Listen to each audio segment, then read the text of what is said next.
Hello, everyone. Hello, good evening. My name is Brew Crick. You can call me Brew. And it is very nice, very nice indeed, to be back in the hot seat. Not only with you this evening here on YouTube, but also in Star Citizen. Haven't been on much. Haven't been too well over the past wee while. And IRL is always the gift that keeps giving. I think I've only been on Star Citizen for a couple of hours. And I was talking to some of you in our Discord, and it just really felt so nice to be in a little shuttlecraft again.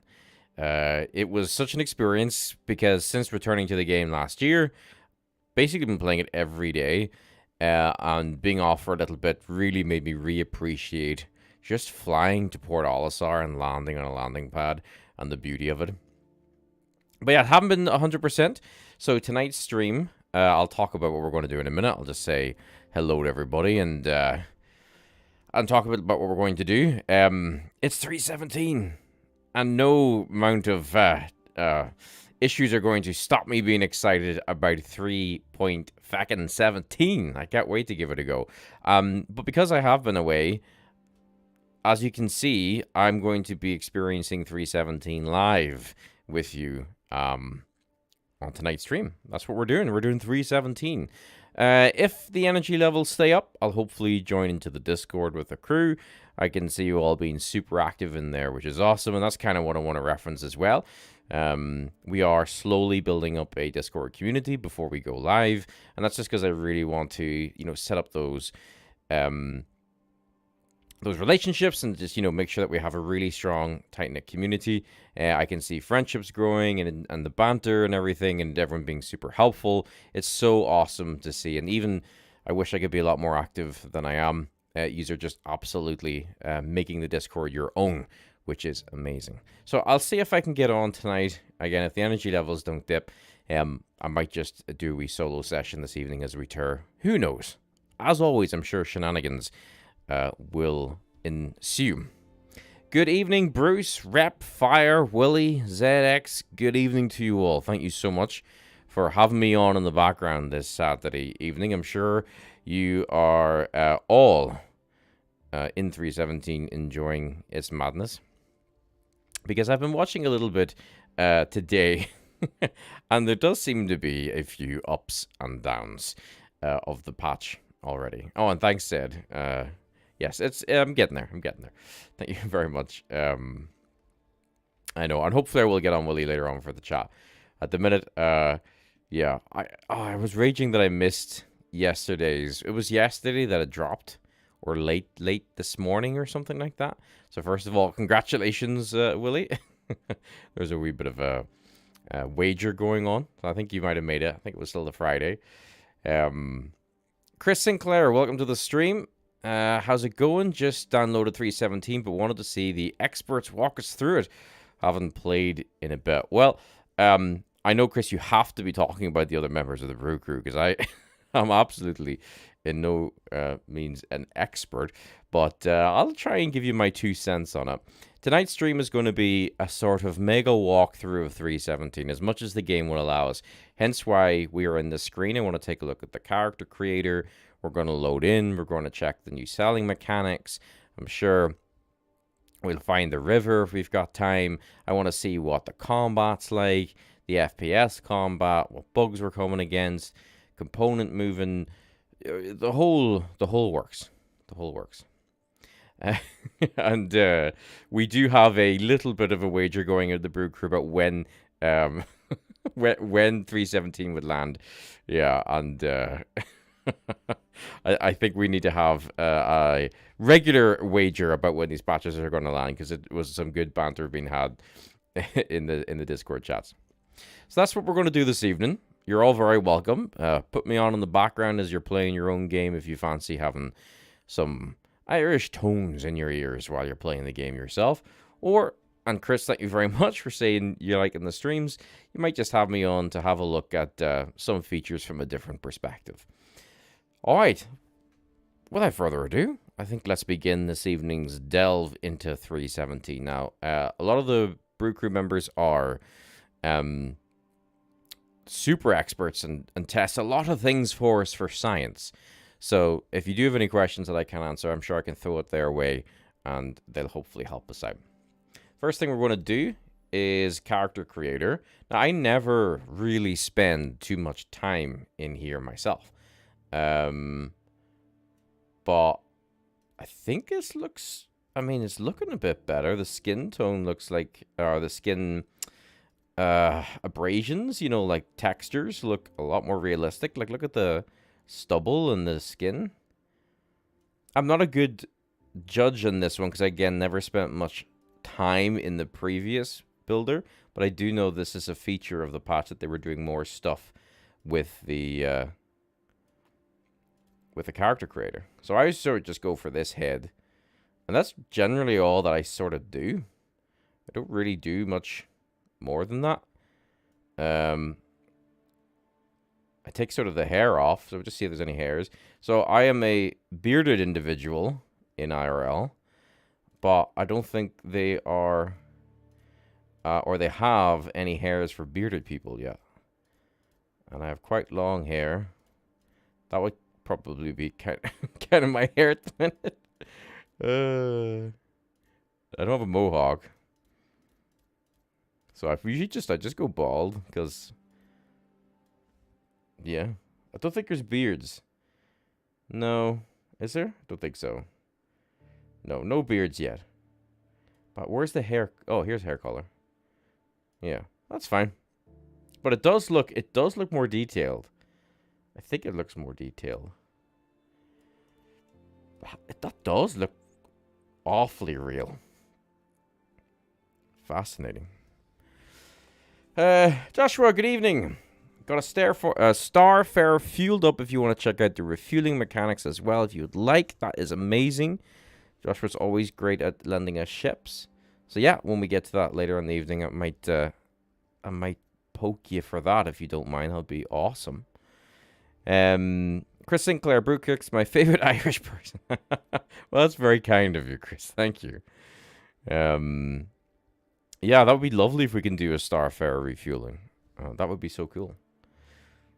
But okay, so yeah, until they have beards, I'm not very interested in the character creator because they can't represent me properly, and there isn't any like hair either. So looks cool.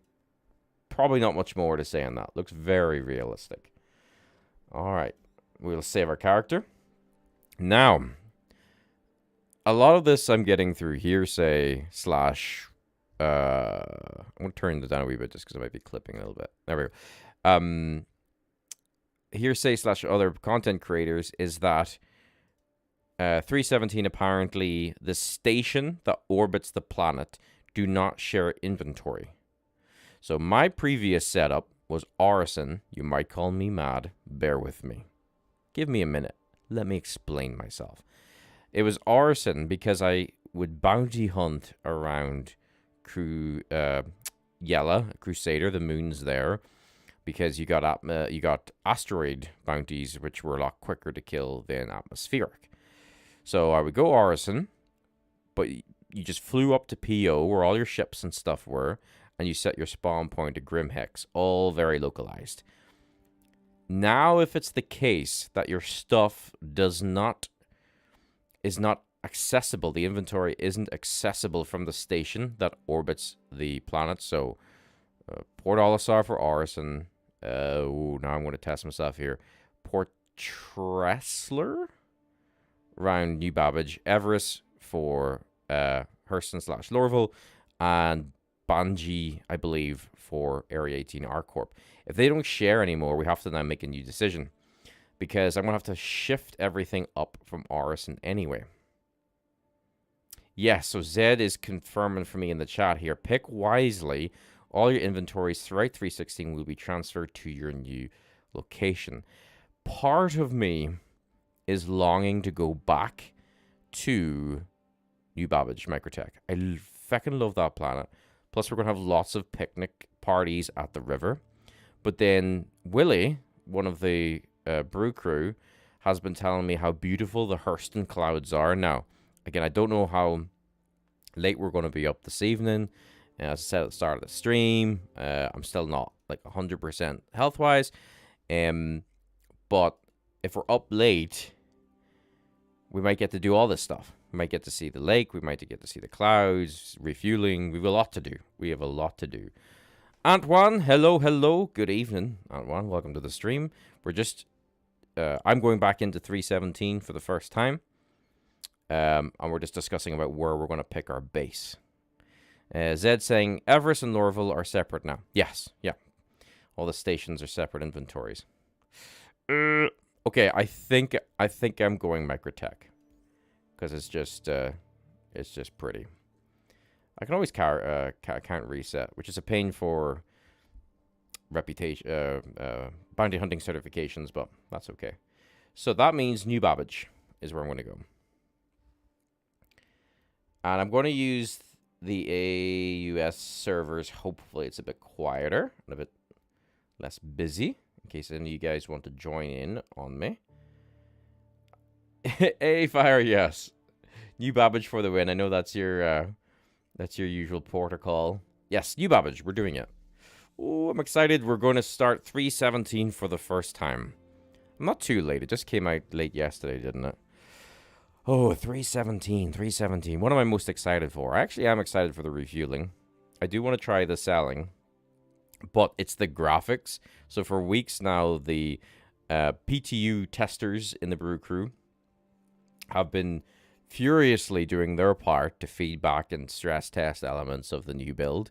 And one of the big things that Willie's been talking to me about is the graphics. That they've done a lot of graphics work. The ships are looking amazing. A lot of the lighting effects. Rep was saying that to me the other day. Alpine and others. So I am quite excited to see what the graphics are going to look like. But you're getting all this live. I haven't been into this at all. I downloaded it this afternoon. And that's about it. Let's hope I don't get an infinite loading screen for my first foray in. Because that would be quite hilarious. I hope you're all enjoying your day, your weekend. For some of you, it might be a bank holiday weekend if you're in the UK. Or, I don't know what it's like in the rest of the world. We're in. But hopefully you're enjoying yourself and you might just sit back, relax, and come explore this this game with me. Okay, we're in. I'm checking for like any sort of jitteriness. Because New Babbage can be a little bit system heavy. But we seem okay. Okay. Honestly, I only played it for like an hour or two the other night in nearly 2 weeks. And I ended up blowing up. So I'm a little bit rusty. So you'll have to bear with me. Everything's looking good. Yeah, the faces have definitely been improved. I'm seeing a lot more creases there than before. Camera's a little bit scuffed, though. Can't zoom in anymore. That's interesting. Might be because just there's objects in the way. Okay. There's our faithful tomato ketchup. Everything's looking good. Let's put on our stuff. I'm getting a little bit of like jitteriness, which is interesting. 127% storage, so everything's been put into one place, which means that I'll have to clear stuff out to be able to add more stuff in, I assume. Alright, let's get our traditional armor and things on to start off the stream. So first of all, we need our undersuit. Take this off. Now, I did stock up. One of the things I'm going to do this evening... you see, this is a problem. Because now we've got too much stuff, so we're going to have to take a load of this stuff out and sell it. Which is alright, we can test a new selling mechanic. So for now, I should be able to put the arms on. And the legs and things. So I did stock up on the Brew Creek Little Brew's traditional sort of armor that he wears. I'm going to have to check to see if that can be bought in-game anymore. I don't know if I'll be able to swap the helmet out without actually, like, dropping it on the ground.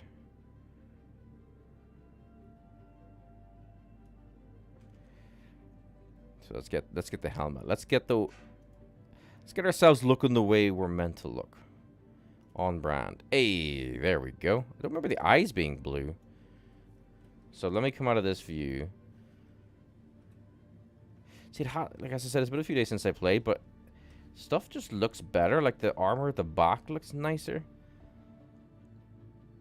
And then those eyes were definitely not blue because there's times... Damn, look at those baby blue eyes of me.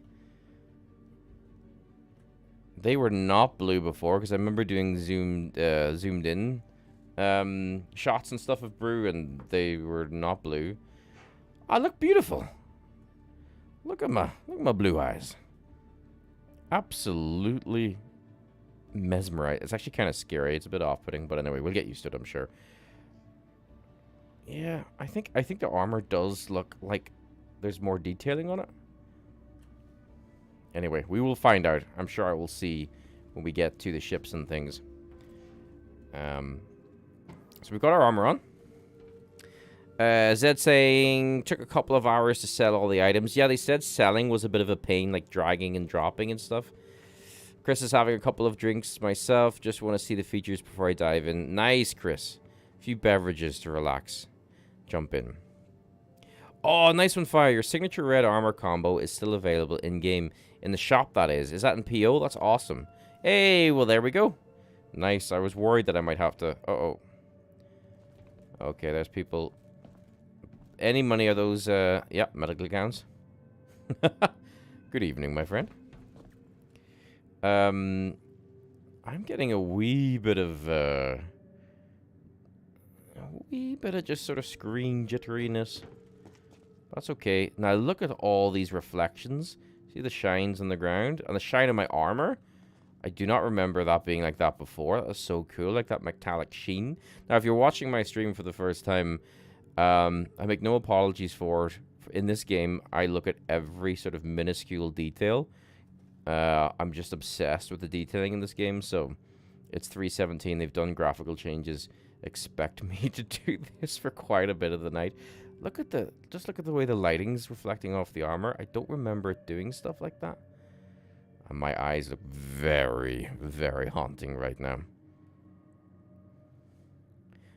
Give us a song, old blue eyes. Don't know if you want that. Oh, Fire found the armor in Area 18. Okay, cool. Good evening, Jeff, right? We are delving into 3:17 for the first time. Well, my first time. And I'm just... Yeah, the armor's definitely... Or the lighting or something has changed. This looks good and also terrifying. Oh no, medical gowns? Okay, hang on. Right, we'll just check the medical gowns. I don't remember the operatic music being there. Was it always there? Oh, bloody hell. Got some fancy jackets. Actually, I don't have that many medical gowns. I must have been throwing them away. That's not too bad. Okay. So far... Oh, hang on. Let me reset that. There we go.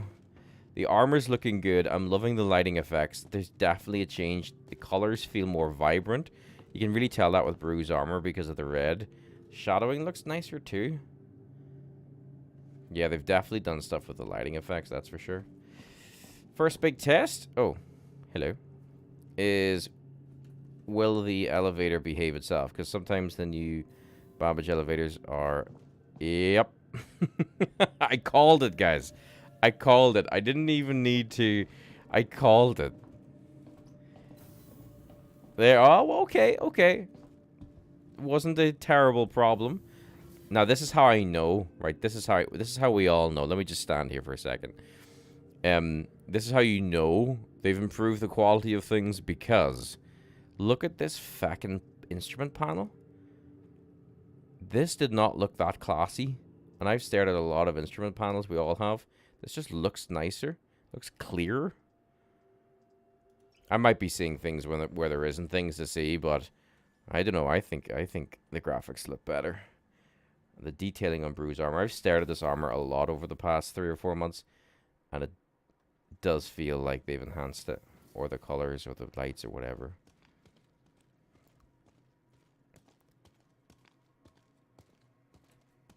cool. Very cool. Feels less chunky, maybe? I think the shoulders used to be chunkier on this one. Well, I'll tell you how you tell, because if you look at my little Brew Creek symbol in the bottom left-hand corner, yeah, it does look a bit different. Those wee steel plates. Oh.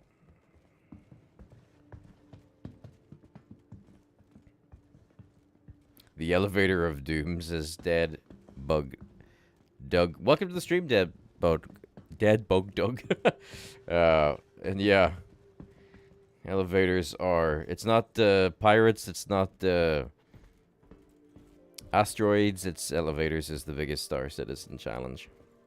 So the first thing we're going to do is we're going to take a trip to... Actually, we're going to pick up a spaceship, and then we're going to fly to the Commons. So that'll give us lots of cool things to look at. Because I just want to check to see what we can buy in the shops down here.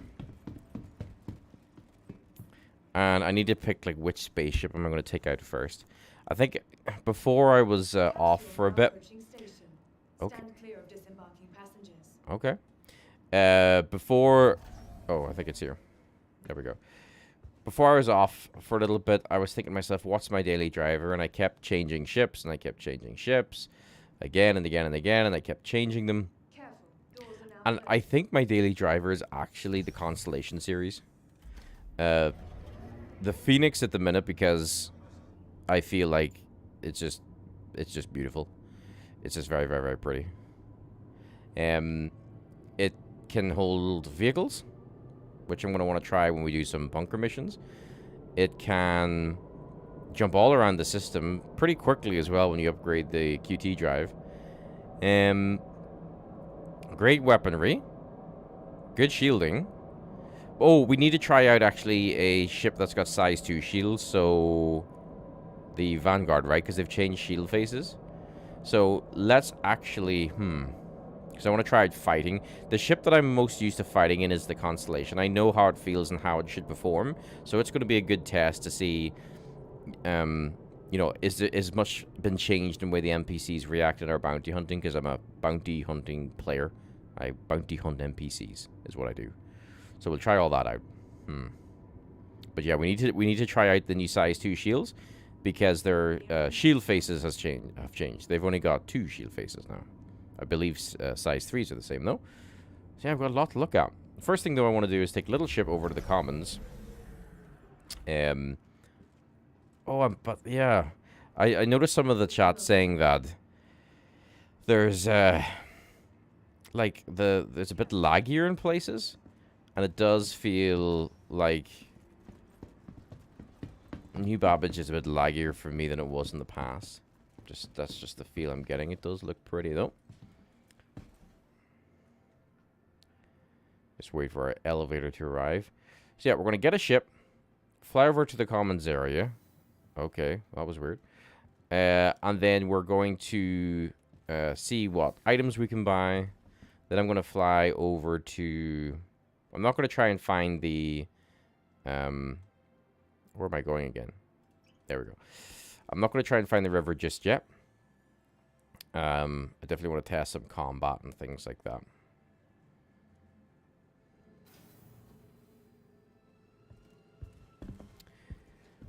Hey, Aiden, welcome to the stream. Back to the heavy, I see. Heavy armor. Yes. Oh, yes, I know. I said I was trying to... use some different armor the other week. I just couldn't, Brew basically put in a complaint letter to me, saying he wanted his armor back, so I acquiesced it. I said, yes, sure. This game, the beauty of it always astounds. That's why I chose New Babbage. You could just stay here the whole time. Madness. Alright. Oh. See, I'm getting a little bit of like... Yeah, just a little jitteriness. But it does feel like the graphics are... It just does feel better. My character suit looks better. So what's a pretty ship for us to take out? We're just going to pop over. Actually, let me check in my loadout here. Because we're going to need to change the drive. What ship could we take out? What ship could we take out? Remember, your belongings belong to you. You know what? Just for a laugh, we're not going to fight in it. No way at all. But because you can now buy this in-game, we're going to take out the 400i. Because it's a pretty ship to travel around in. And we're going to take it over to the Commons area. Quantum drive. Let me see if all my stuff's still here. So yeah, there's my XL1, which is size 2 drive. Even though the stock drive on the 400 I actually don't mind. I think it's okay, but this one will take us across the verse very, very quickly. Everything else, I'm just going to leave. I don't think I've got any cool paints or anything for it. No, I don't. Okay, so 400i. Now, the only thing is... Oh, hang on. Stop talking. Stop talking, computer people. This is something new. The terminals. He's talked to me about this in the PTU. Okay.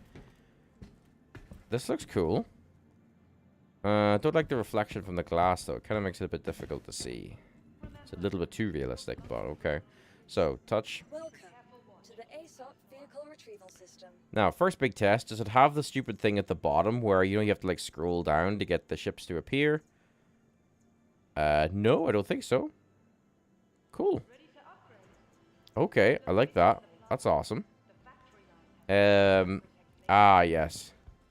So people were saying about this that when you move, like if you approach it at a different angle, it doesn't snap your attention in. So it just keeps this view. So yeah, you have to get your angle right first and then click the button. Honestly, guys, I like this new layout. It feels cleaner. Like the resolution of the text and all just feels better. So I am a fan. What do we say we're taking out? 400i? Okay. Take out the 400i. Yeah, liking the screen so far. Hangar 10. I am not a detractor of that panel. I think it works.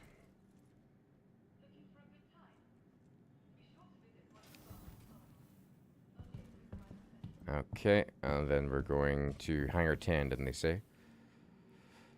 Aiden's saying there's a lovely set of ORC MKX medium armor called Singularity that's pretty nice. I'll have to have a look at that. Hangar 10, sorry. There we go. Fire is saying, why take a ship to the Commons and not on the tube? Just for the prettiness factor. Because... Oh, I'm getting a little bit of jitteriness. Yeah, just for the prettiness factor. So we can land outside it. Fly around Microtech for a little bit.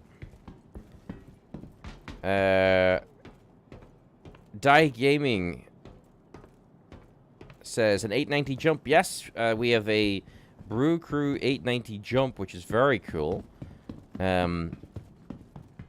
We might take that out later if people want to see it. It's a lot of fun. I use it as like a base of operations. ZX81 saying, be careful. I've heard other people can see the screen, and if you walk away and leave it on, they can mess with your ships. Alright, so Zed's talking about the terminal that we use to interact with to call our ship. That if we walk away, people can interact with it too and mess with, like, the person who called the panel up. That's something they need to sort out. Okay. Ship's looking nice. Yeah, definitely like the metallics feel a bit shinier. That's for sure. In we go.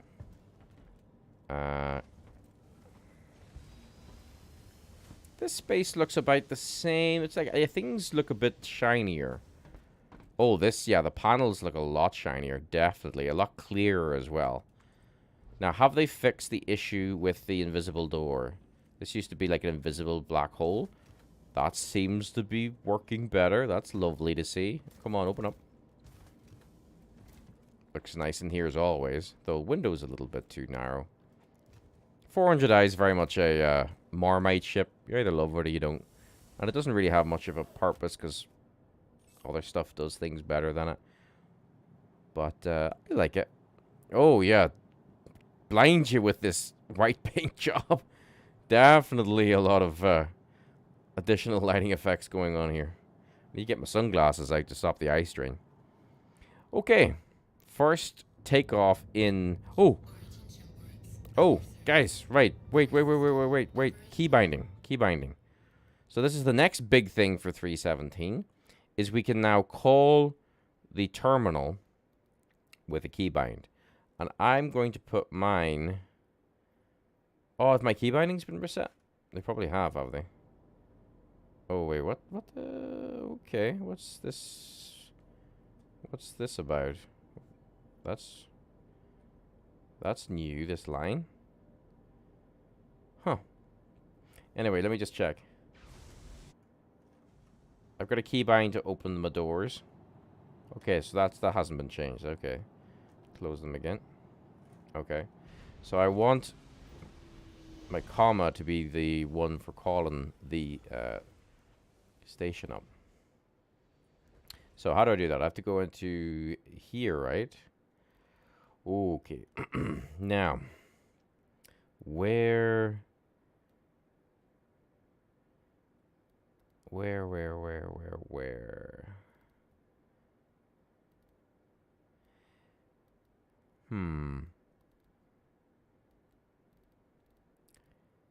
Flight power. It'll be like comms or something, wouldn't it? Social.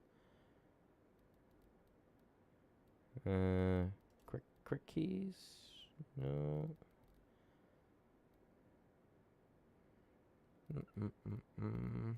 Basically, what I'm trying to find is the fact that you can keybind calling stations for exit and entry from their pads. Oh. Thank you very much, folks. It's in vehicle movement, you said. Flight vehicle movement. Flight vehicle movement. Flight movement. Okay, in here. Okay. Let's see. Cruise control, landing system. Request landing. Hey! So just for those of you that are watching, to go over that again. Key bindings. So I'll do it from the scratch so you see it. So escape, options, key bindings, advanced controls customization, flight movement. Scroll all the way down. One of the most important decisions of Star Citizen 3.17. And I'm going to put it with the apostrophe. Don't judge me. I've just decided to put it with the apostrophe. Now, one of the biggest quality of life implementations since the game begun. Let's try it.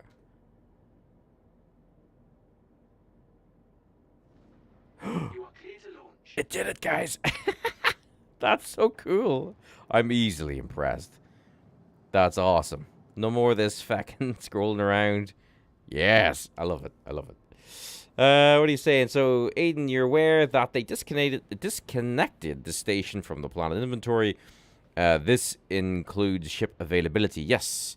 So I'm going to have to, like, claim ships and stuff. So just taking the 400i over to the commons area, and then I might pick up the Phoenix, and then we'll take that over to Crusader to do some fighting and testing. There's a whole myriad of things to get done tonight. I want to go to Hurston, take a look at the clouds. I want to go eventually to the lake. I don't know how long I'll be streaming this evening. Just as I say, I'm not running at 110%. So we'll just see how much I can get done. It feels like there's more details on the top bit of the 400i. Like, more detailing on the top. I don't know. I'll have to take a look at some of my screenshots, but it looks like there's more detailing.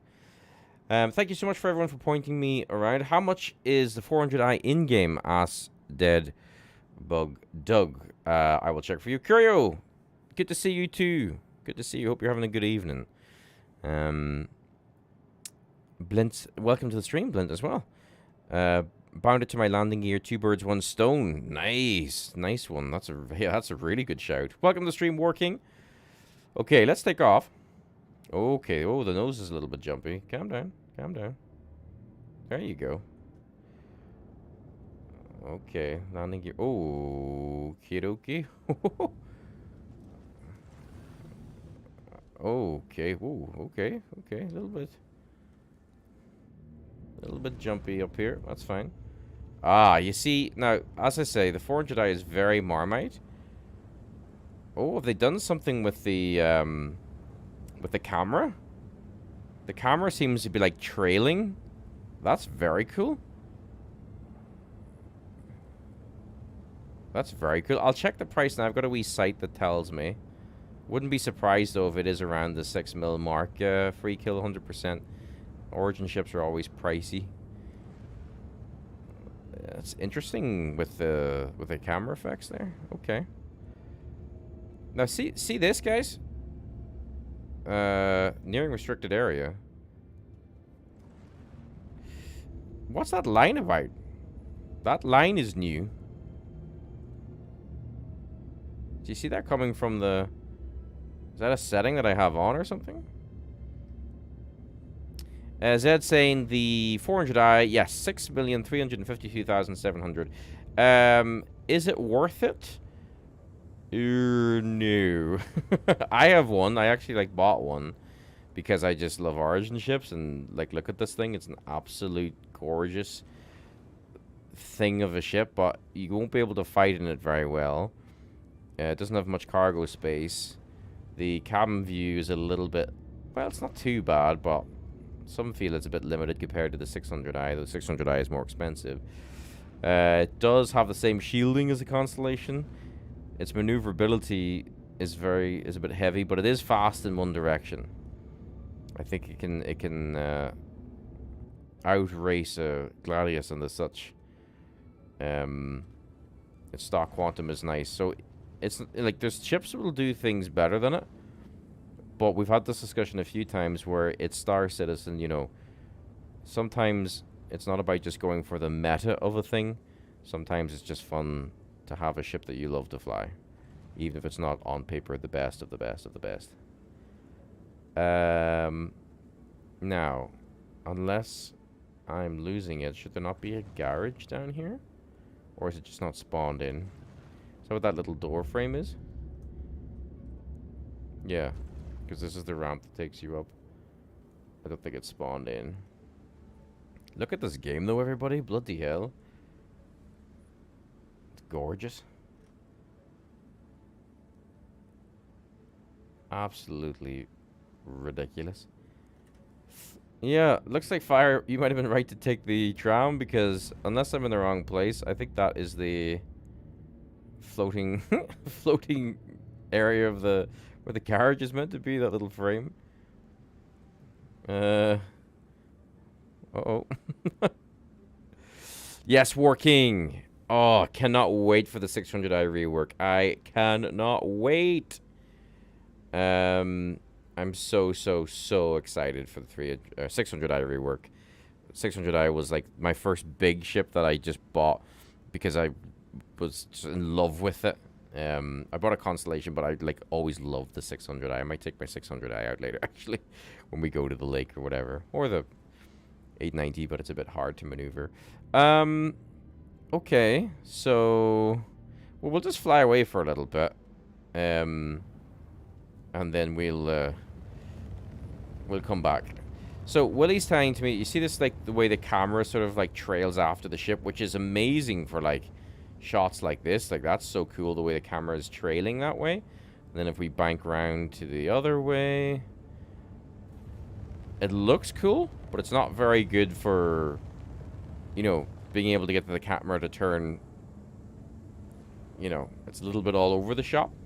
So Willie's saying to change that, let me just lock everything up, cruise control on the stick. There we go. As we go into, I'll just do this so you can see some. Oh, I'm so glad I picked to come home to Microtech. It is beautiful here. So if we go escape, options. If you go to options, game settings, which we're in, yeah, you can turn off that camera movement. Is that the cinematic camera? Is that what's doing it?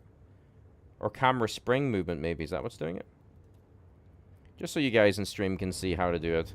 So if I unlock, let me just fix the rotation. The ship is looking better, guys. It is looking better than 316. I've flown the ship a lot too, and it is looking better. Cruise control off and unlock this. There we go. Yeah, so that was the setting. So again, just if you want to turn that setting on and off if you're recording your own videos or you like that effect. So this is the camera. There's no spring movement on it. So the camera's stuck there unless you hold Z and do your own sort of rotating. Let's go before we fly by over the city as we make these changes. Whoops. Let me just use a bit of boost to bring the nose into line. Okay. Cruise control and lock the stick. So yeah, escape. Thank you again, Willie. Options, game settings, and it's the third one. Camera spring movement. That's cool. Must have reset it whenever they put the new patch in. I never seen that before. It was a little... Go away, little fly. Okay. The ship is looking good, though. Damn.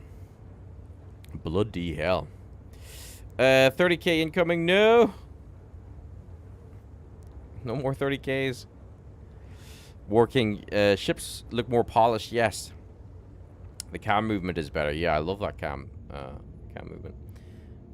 Okay, let's just... What is this line? Can you tell me, guys, what this line is? Because that is distracting as all hell. I want to be able to take that line off. That looks so crap. Don't want that line there.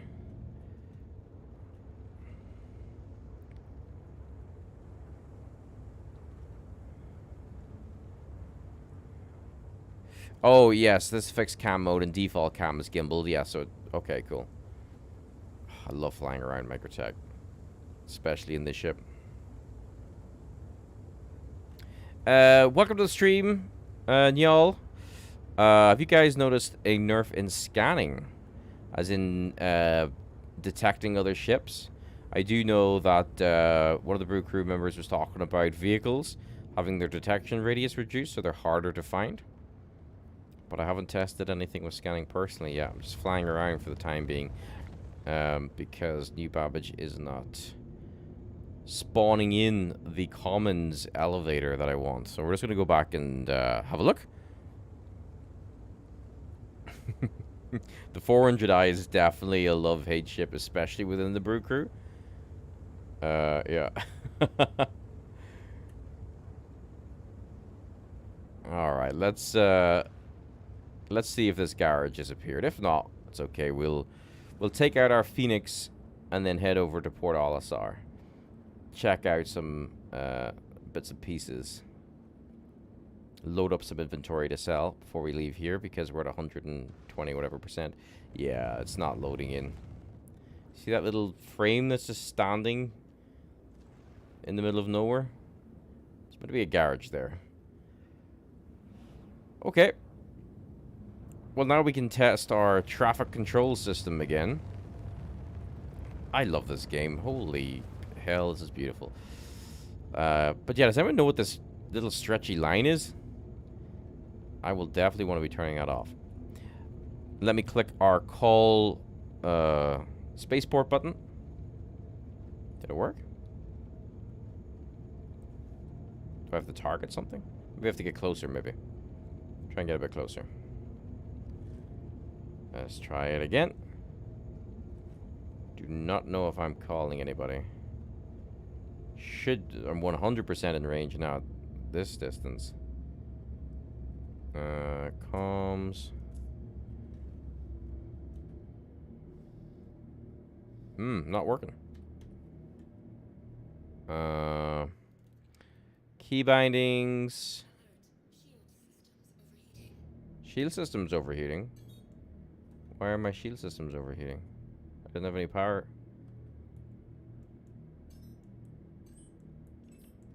Oh, okay. Okay.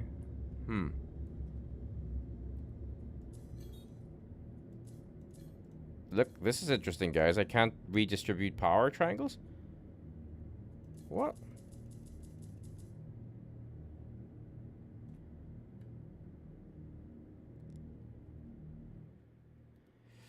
Right, let me see here. Key bindings, advanced control. You guys said, again, it was under vehicle or flight movement at the bottom. Request landing. Apostrophe. Yeah, so...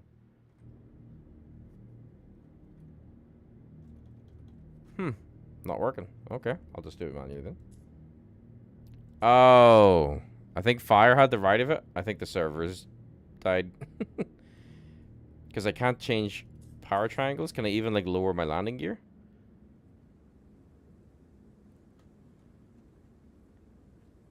No. Oh, I can lower the landing gear.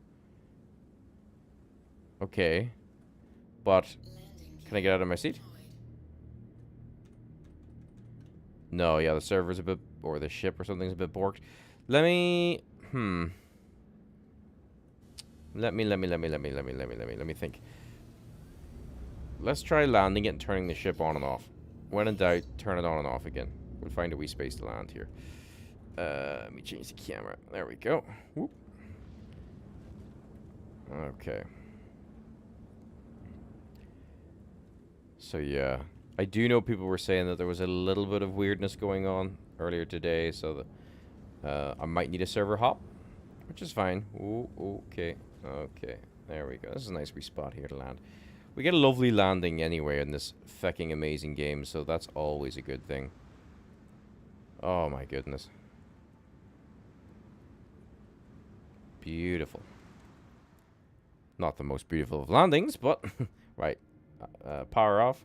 Yeah, none of my power controls are responding. And...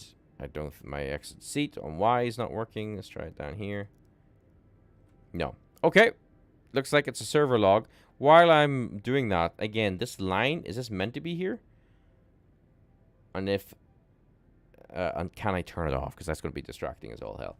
Right. Let me just see what you guys are saying before I relog.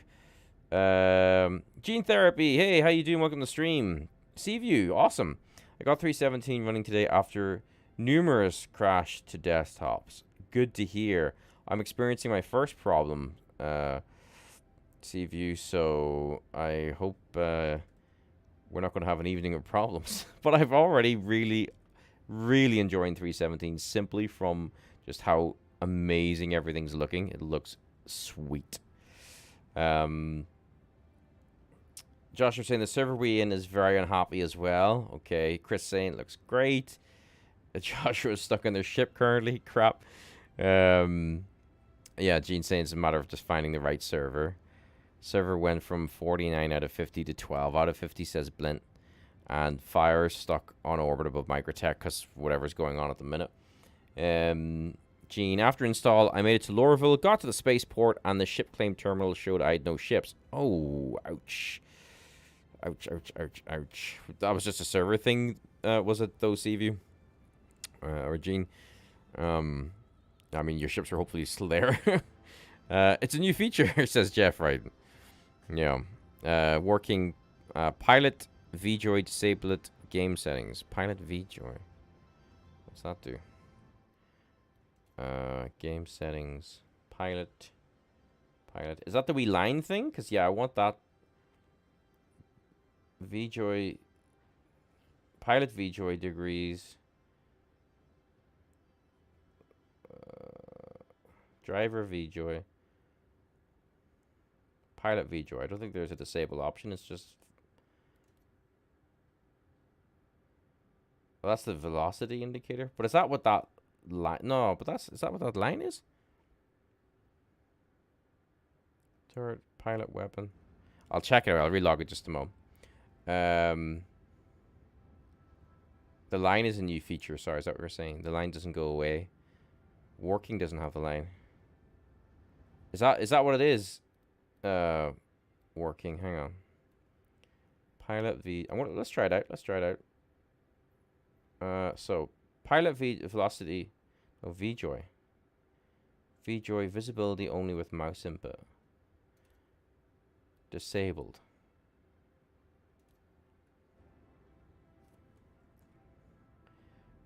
Oh, I think that's it now, isn't it? Yeah. Yeah, there we go. Oh, okay. I still like it. Okay, let me see.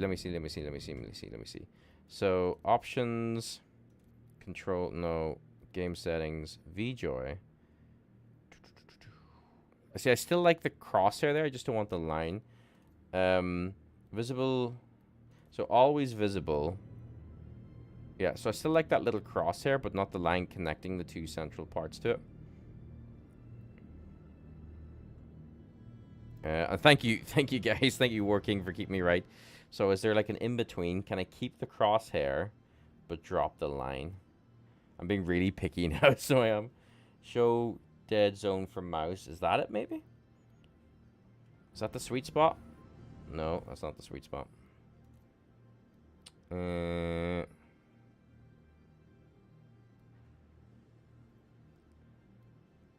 the... That's just velocity indicator, isn't it? Okay. Well, we've got a partial fix to that. Visible only with mouse input. That doesn't seem to do anything for it.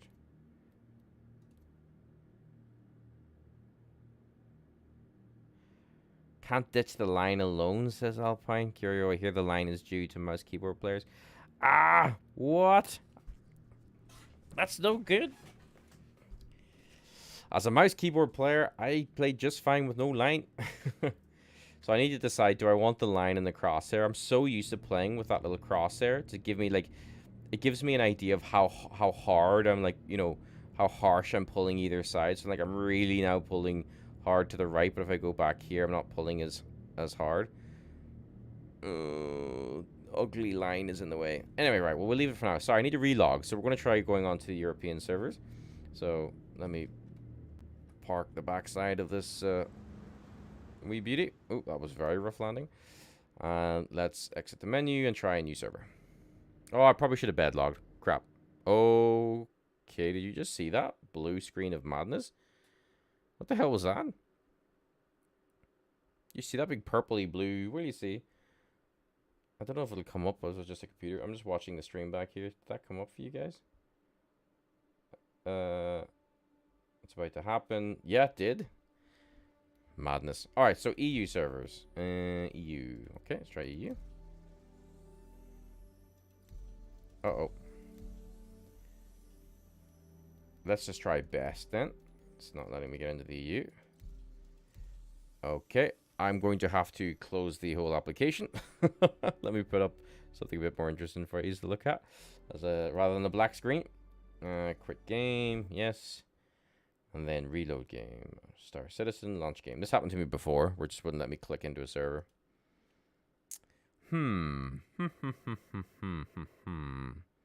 If this is all that goes wrong this evening, I'd be perfectly content. Perfectly content. Let me just see what everyone's saying. Gene said, are you choosing best server country Pacific? I sort of bounce between the both. Nightshade, good evening. Good to have you. Good to see you. Yeah, Gene, your sea view in game. That's okay. Mouse joy section. Chris saying try the EU servers. Yeah, we'll try that. Give that a go. We're talking about the line there.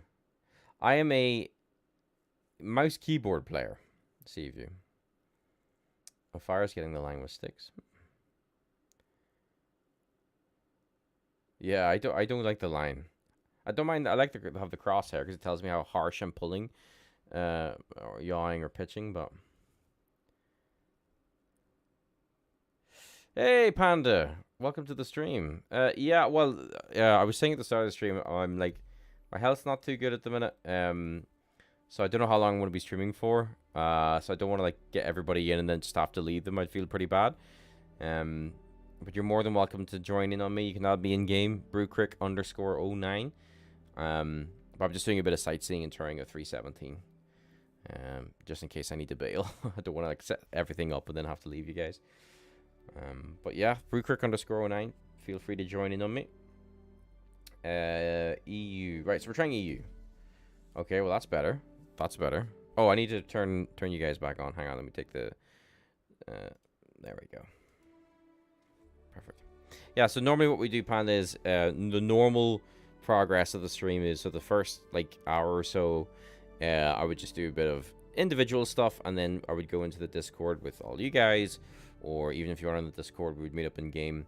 But I think probably for this stream, I'm just going to do a little bit of a more low-key walkthrough of my first impressions of 317. And so far, beautiful is the word that comes to mind. One that I perhaps overuse for this game. But the armor is looking better. The ship's looking great. I've never seen the garage in at the Commons in New Babbage where you can land and get into. I've never seen that not spawn in, so that's a new one for me. Then the whole server sort of borked and fell over. And there's a real weird visual glitch appeared when we were exiting the menu. I've still got all my stuff, which is good. And now that we're back in game, I can actually take the tram to the Commons, because I just want to see what you can buy now in terms of weapons and stuff here. So we'll just see what the elevator is doing. But you see what I mean by the armor? I think just the armor looks really cool now. The lighting effects. I don't remember these little blue eyes on me. These blue eyes are different. They're different, I tell you. Different, I tell you. I am noticing it's a little bit laggy is not the right word. Would help if I bloody well picked the lobby, wouldn't it? It's a little bit jittery at times. When I was in the 400i flying, it was absolutely fine.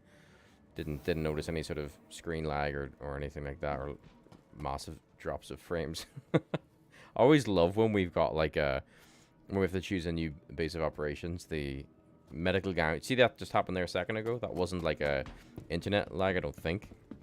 Might have been because I'm streaming as well. But more medical gowns everywhere. Love it.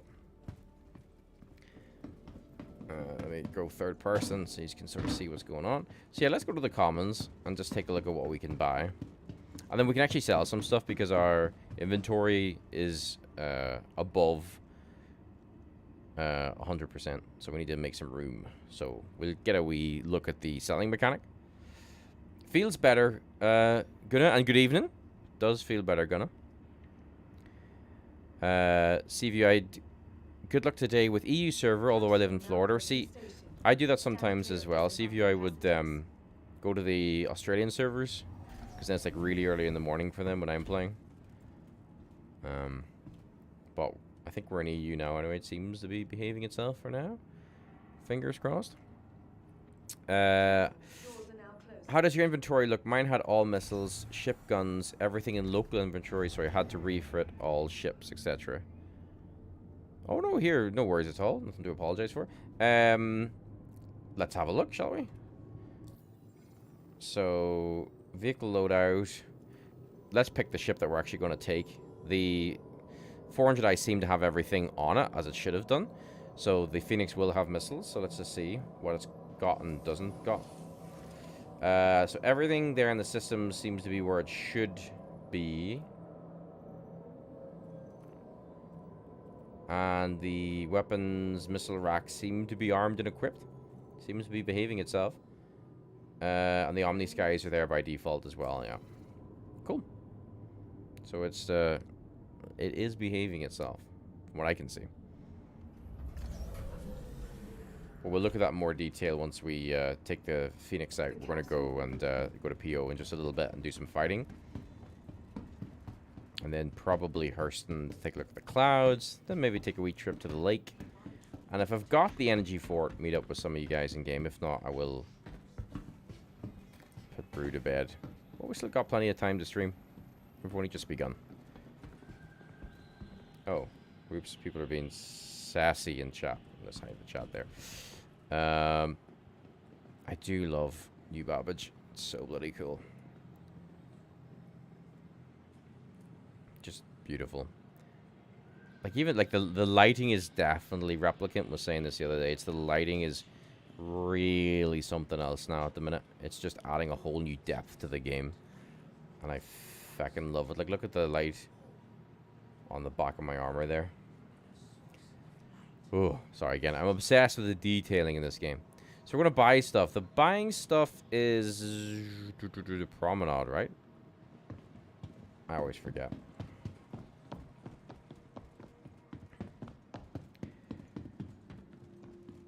I'm running like I'm absolutely hammered. Blue Outrider, welcome to the stream. Blue, how you doing? Says my inventory shows a negative number. Oh crap, okay, that's not good. Alright. Well over 1,000 missiles in inventory for whatever reason. Bloody hell, that's a lot of missiles. That's very strange. A cat, swap the welcome. Swap the cannons to repeaters for a bit, brew. The 4 S and 5 cannons have a targeting issue. I went to the wrong place. Let's see what this looks like with all the new lighting stuff. No, I did go to the right place. Okay, let's just wait here a second. No, I went to the wrong place. This is the disco part, isn't it? It is. Okay, we're gonna go to apparel anyway and see what clothes they have. Okay, yeah, I was... Yeah, okay, so we're saying cannons at the minute are having an issue. That's good to know. Good to share with everybody. And stick with repeaters for now. Seems like CIG really love repeaters. It's alright. I usually use repeaters, so it's not going to affect me very much. How you doing? I like your tie. Is there anything I can help you with? Not at all. I'm just browsing, but thank you for asking. It's a great tie, by the way. We got a lot of variety. I know you... Time and have a look. Okay, cool. Thank you very much. I will take my time. The shop is always lit very well. I'm obsessed with lighting features. Dead bug. Doug, missiles seem to take lots of inventory space. Fire saying there was the other way for armor shop. Oh yeah, I went the wrong way. When you alt-tab your guns fire, says Panda. Okay, that's a bit of a sketchy one. Okay, I don't like any of these clothes. Let's go back the other way and see about armor and weapons. Cat saying you aim at a target and your cannons aim at the sky. Yeah, okay, forget that noise. That'll frustrate the life out of me. I'm gonna swap out the Phoenix's cannons then for repeaters, definitely. Blue Red Rider, I've been using cannons the past day and a half. Haven't had an issue. Interesting. Could be then a localized issue, perhaps. We can test that out. Because I tell you what, we can test it out. Because you're meant to be able to carry ship components. Does that include weapons? And if it does, I can leave the stock cannons on the Phoenix. We can test that out live on stream. But bring the repeaters over in my storage. So if that's something that we can do now in 3.17, let's test all that out. See if you're saying the issue is the size 5 cannon doesn't sync with gimbaled repeaters.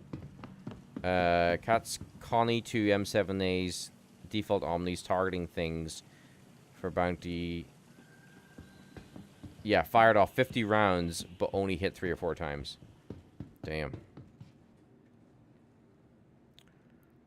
Okay, center mass is where we want to go. No, yes, yes, no, yes. It's been a while since I've been to Microtech.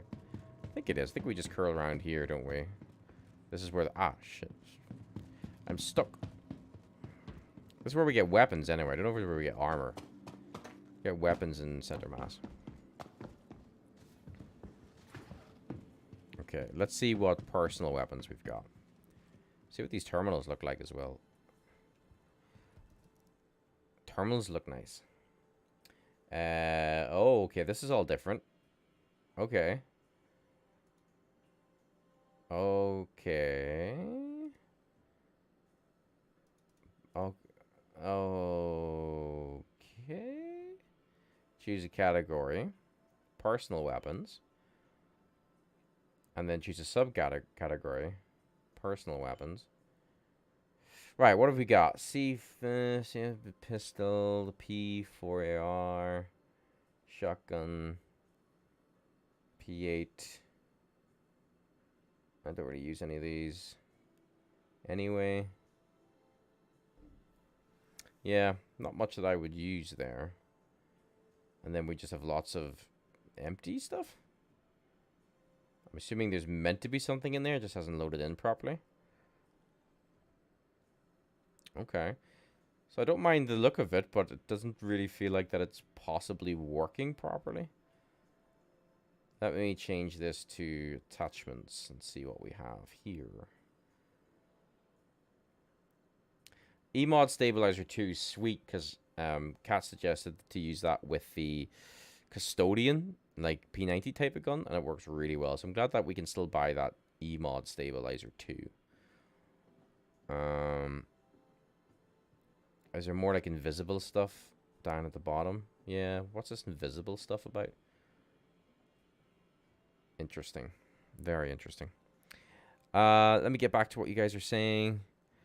Don't run the S5, S4 split in the Connie.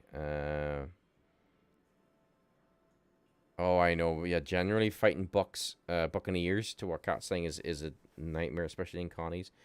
If they start snaking around you, it's difficult. I'm really looking forward to getting into a fight to see what the AI is like in 317. Jordy, welcome to the stream. I'm currently at the senior member stage with the Bounty Hunting Guild, but still only getting MRT missions or lower. No new certification missions either. Does anyone happen to know what I might be doing wrong? Try poaching in different areas. That's true. Sometimes, Jordy, if you jump to different systems, it can trigger the missions to come through. Jordy, if you're in the group with Brew at the end of the night, I will resort up and just boost you to ERT. 100%. Yeah, Jordy, if you want to add me in game, it's brewcrick_09. And even if I'm not on, I can hopefully get you hooked up with someone that can help out. Oh, is Cust Emo Stabilizer 1 Cat? Oh, crap. Well, surely if we can buy the 2, we can buy the 1. Are they alphabetized? No, they're not alphabetized. Can you alphabetize them? Balls. They're alphabetized before, right? E-mode stabilizer. Anyway, okay. Well, let's try selling some stuff then. Because some people said this was a pain in the arse. So, new Babbage. Personal weapons. So this is me selling my stuff, right? Okay, so I never use the C54s. So can I select a number of them? Quick sell. Okay, quick sell. Processing transaction. Did not. Ah, so this is going to be a problem. That this resets every time. That's a pain in the arse.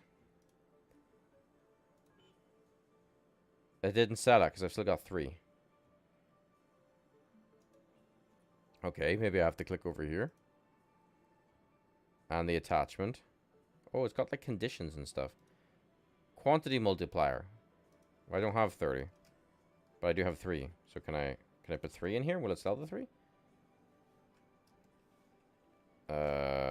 It's not liking this. 3. I swear I'm typing 3, but it's putting in 1.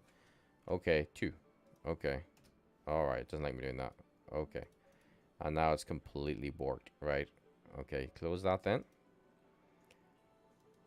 Okay. So C54. So far, not having a good experience. 1,000, or 1,300 bucks. That's not too bad. Sell it, please. Processing transaction. Failed. Transaction service error. Not a good start, everybody. Not a good start. Let me try selling another one. Try selling you. Sell.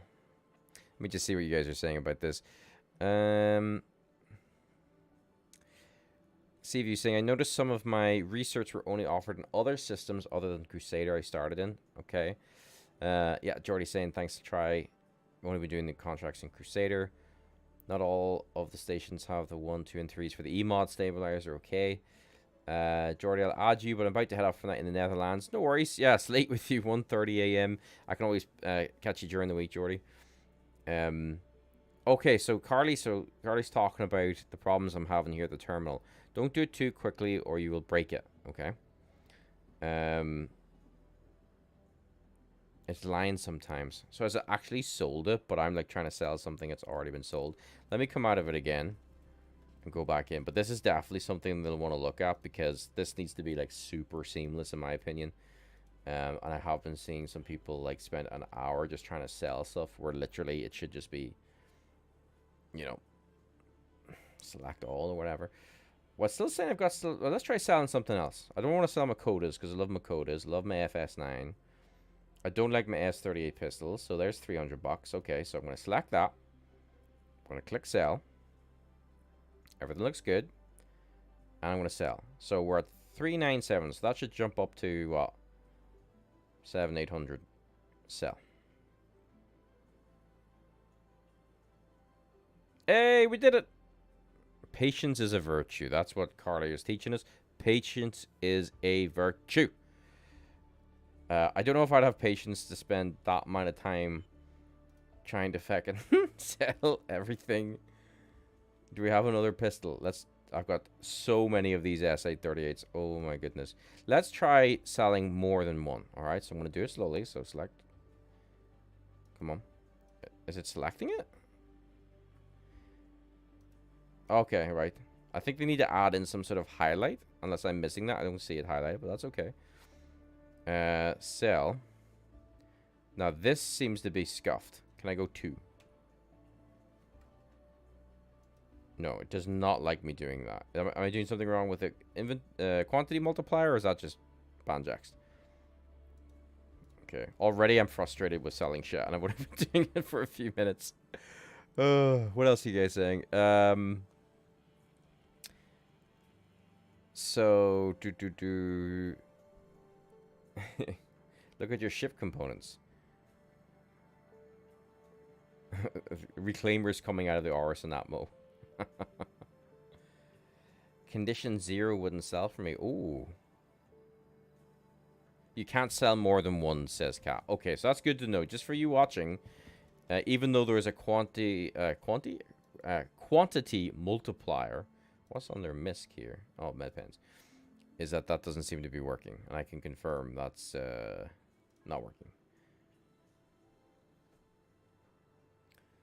So yeah, just if you're like me and you're curious and you... Oh, hang on, I don't want to buy it. Go away. Right. Yeah.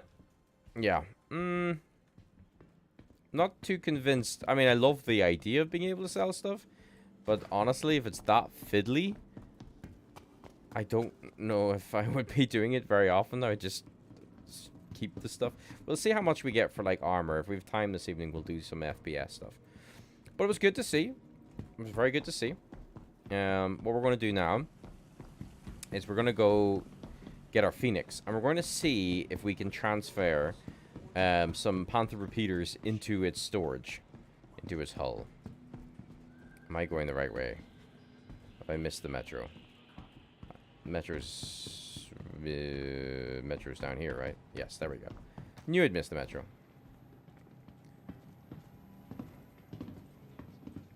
Ship components are the big seller, says Carly. Okay, okay. It'd be good when we can, like, salvage ship components from derelict ships and busted up ships. That'd be very cool. Well, so far, loving the graphics. Not so much loving the inventory selling, but loving the idea of it. Just I'm a very impatient person. Really excited to go try this combat, because from what I've been seeing, it feels like it's tougher. And although... Capsule now approaching station. Oh, okay. Stand clear of disembarking passengers. It's a very, very sharp suit you've got on there, sir. Very sharp suit.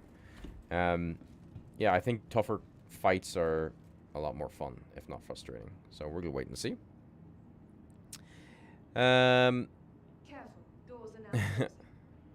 So, this is the big one we're about to test. Transporting components is hit and miss. Almost all miss. No! No. Damn it. So, like, will my guns disappear, Cat, if I take these repeaters to PO? Maybe we'll take something else just to try it. Maybe we'll take, like, a quantum drive as a test or something. Zed saying, I might be wrong. I was left with 4 shotguns that wouldn't sell. I thought it was because they were condition 0, but you just sold that pistol with condition 0. It's a bit of an odd one. Yeah. Well, that's what we're here to do, testing it. These blue eyes of mine are really disconcerting. I look like some sort of thing that you would summon in the Blair Witch Forest or something.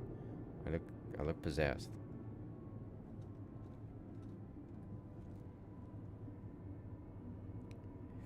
Yeah, Steve, you saying we'll need to be able to make bulk sales 100%. Agree. So I'm sure they'll get that feedback on 317.1 or whatever when they bring the Scorpius out for the end of the month. Hopefully they'll. I don't know if they can make a fix on that quick, but I hope so. Because more medical accounts. Yeah, that interface needs to be slickened up 100%. Cat's saying no, it'll just keep going back to local repeatedly. Oh, crap. So that we're talking about transporting components between planets on ships. That's unfortunate. Blue Outrider, I've moved 576 missiles on a cat, no issues, but I didn't have a reason to move components. Well, let's test it. Let's test it. I don't mind losing a repeater. I can always pick one up again. I'm wondering if I can sell my sub stuff and reset. Well, that's a good idea. Blue saying stacking items like in ship loadout manager is needed. Yes, 100%. Oh, give me stacking, Blue Outrider. Give me stacking. 5 pistols, 10 ammo clips. Well, they do stacking ammo clips, don't they? But like armor stacking and stuff like that. Yeah, 100%. They've still got a lot of work to do with the inventory system. Oh, look at that. That's beautiful. Very nice. I still often forget that the inventory system is relatively new, isn't it? Hasn't been around that long. Yeah, free monies. I am liking these new terminals, I must admit. Okay, so before we call, we're taking our Phoenix out this evening. Well, for the first part, and then we might take out the 600i, because we've got a few 600i fans watching the stream. We're going to take then the 600i out maybe to find the river if I've got time. We've been streaming for a little bit over an hour. I'm still feeling okay. So, hopefully we'll go for a good bit longer. What am I doing? This is the wrong button. So, we need to put the new drive on the Phoenix because the stock drive is absolute crap. I am going to change out the weapons for the repeaters because that's what I would use normally in all my constellations. But we will try and drag something over and see how it gets transported, if it gets transported. Come on. Stop misbehaving. There we go. Now, I think I have snow packs. Yes, snow pack. I know the coolers don't really do anything, but if I can, I like to have things at grade A where possible. That's actually this for the snub, because that's size 1, I believe. Yeah, size 2, size 2. So let's just save those changes. Those are for the snub, so I'll leave them. Power plant. Get the JS on the go. JS 300. That's again for the snub, but I've got a couple spare. No, I won't bother changing that. I'll just change it for the Connie. JS 400s. There we go. Lovely. And JS 400s. Lovely. And the quantum drive. XL1, grade 1. Lovely. Yes, it's the XL1 I want. Save. Shield generator. Might as well change that while we're here. We should have one size 3 from memory. And then that's the shield generator for the snub, I believe. I've got an FR66. Let's change that out. Flare is the Emerald's default. I'll not change the paint because that's the whole point of the Emerald. The custom paint for it. Very expensive custom paint. Some days I regret getting it, other days I don't. Let's change out the lasers then. So I should have a load of spare rhinos. I got 7 spare rhinos, so that's okay. 1, 2. I do run the full size 4. I don't go size 5, size 4s. Now I have done the full cannon size 4, size 5, excuse me, split on the Phoenix, and it was fun. But I am unfortunately a bit of a shill for repeaters. I like them a lot, especially on the Constellation. Okay, so that's all them set up. And those are the Bulldog repeaters for the Snub. And then here's the Gunners, which also have Badgers, because I heard that too. Those used to be distortions, and they swapped them out for laser repeaters. So that's something new as well in 317. Where distortions were, they've swapped them out. So the Phoenix did come with default distortions on the 2-man turrets. And I think that's everything. So before I go, let me just make sure I'm not missing anything from what you guys are saying here. Alpine saying you can't sell pledge stuff. Oh, to the shop to make that money. See if you found a Hull A in my hangar. Oh, okay. Oh, I've not subbed. That'd be cool if the Hull A was a sub ship for the month. That'd be very cool. Fire saying, not too sure about that. Fire also has a Hull A, but still have the sub for the 400i as well. You get the Hull A as a placeholder for something else. Actually, are you talking about the subs? Fire saying, it might just be that, hey, here is something to help you go through the 317 suffering thing. I still said to the guys in Discord that for all the errors and issues with... To the ASOP vehicle retrieval system. Oh, I'm just sick of these people talking over me. Hang on. Yes. That they should just say, oh, here's 317, guys. We know it's been, like, really tense with all the different patches or bugs and things. Here's the Scorpius for you. You can try it out for free for a week on us. Cheers. Good luck. That's what I would love them to do. All right, we're taking the Phoenix out. Vehicle selected. And then I'm going to claim the Archimedes Vehicle has been delivered to Emerald the in PO, just to see how the claiming and stuff is when we get over there. We've got a nice quick drive in this, so it should be about 5 minutes. So it shouldn't take long to get from here to PO. From memory, once we've got the drive upgraded. Hangar 10. I always forget to pay attention to which hangar we're in. Blue's saying, I think the Hull A is because they're doing something to celebrate MISC, but I could be wrong. All flight-ready MISC ships are in the standalone store. Very true. Yeah, you can get the MISC ships if you'd like.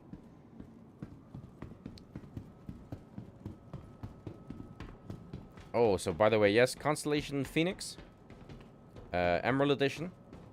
Wouldn't recommend getting the Emerald, it's just a fancy paint job. But I got it in a moment of weakness. Comes with a P72 Archimedes. We're going to swap it out for the Emerald Edition. A lot of fun to fly that Snub fighter. Look at all the shine now with those new graphics. Ooh, lovely. We'll take a little tour while we're in Quantum. The hull just looks nice too. But for now, let's just get this bird off the ground.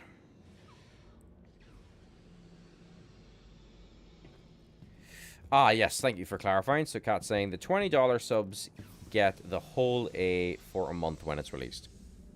Or no. Or are you talking about the Scorpius? Okay, in we go. Nice white seats. So let's check our new button. Can I click it at any point, or does the ship need to be on?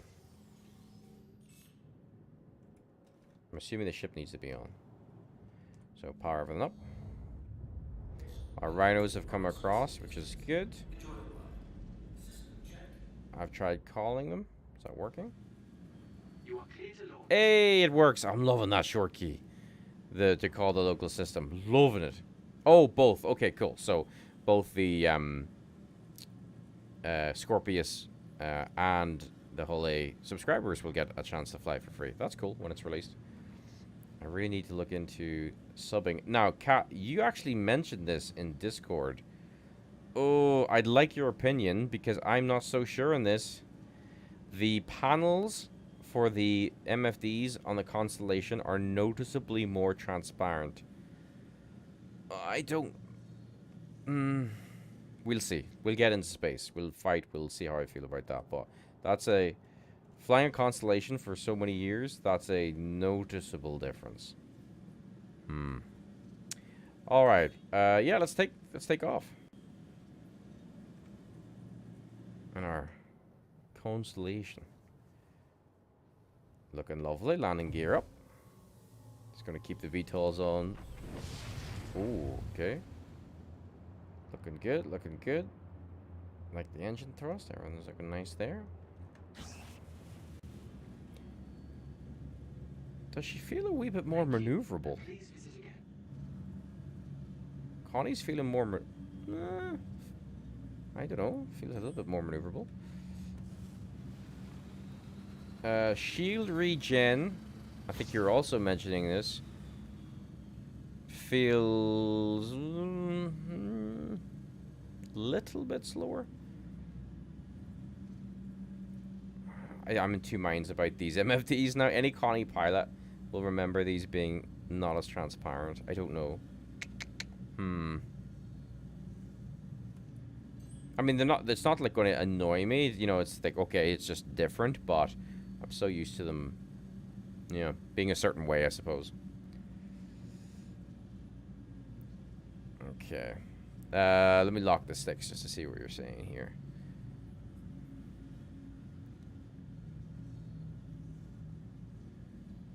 Oh, you get okay.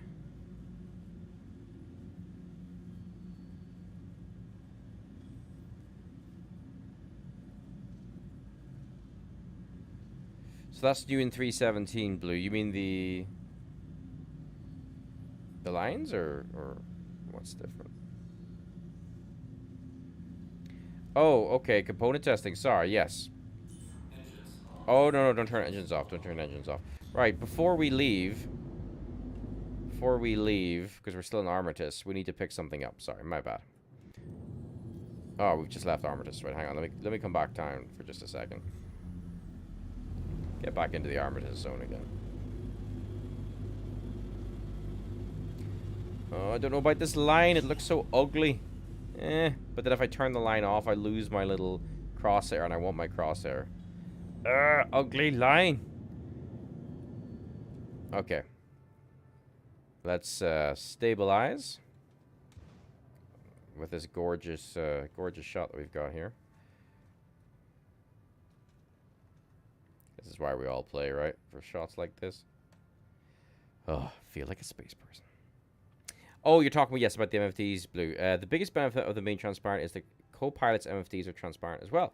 So you don't have a co-pilot screen isn't blocked. Okay. As I say, they're not, you know, they're not in my way. Like, it's not distracting me. It's just different. I have to embrace the change. They're not off-putting, that's for sure. So what we're going to try and do is bring over a component into our Phoenix's belly. How does one even do that? He asks. Is it like a loadout thing? Where do I even... Is it in the knick-knack or whatever you call it? Here?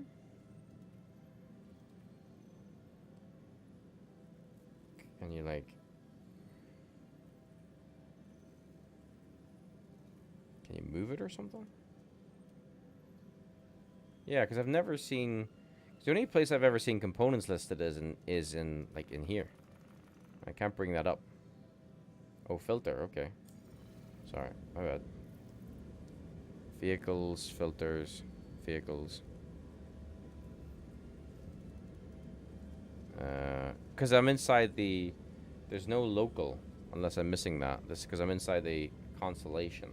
Maybe I have to be closer, do I? Do I have to be landed? To be able to drag components in? I'm technically still in the Armistice, but I am a good height up from the planet. What we're trying to do is see if we can drag a component onto our ship before we leave. Just to test that out. Oh, that door opening scared the life out of me. Oh, I've got ghost pirates again. Bloody hell. Right, well, should we try getting closer just to see?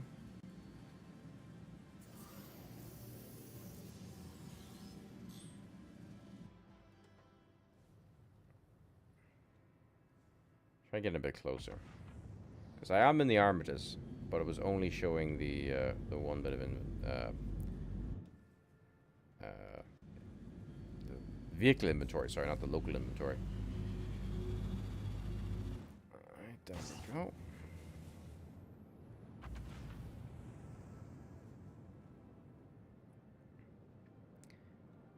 I don't want to smash into the planet. That's what we don't want to do.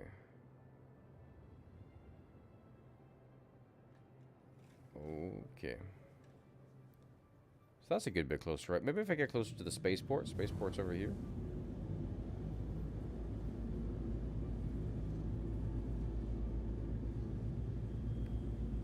Oh, this line. Get away from me.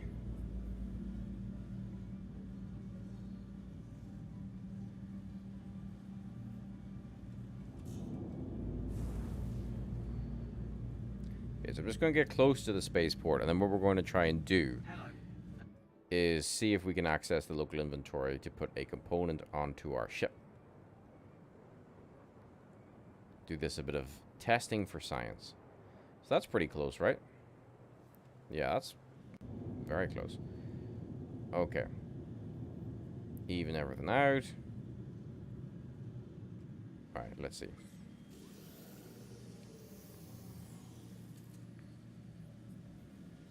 Right. That door is somewhat jammed open, but that's fine. Ah, there we go. So that's just what I was having an issue with before. I was a wee bit too far away. So as Kat was saying, we don't need to land. We're hovering over the spaceport, and I have a local tab, and I have a vehicles tab.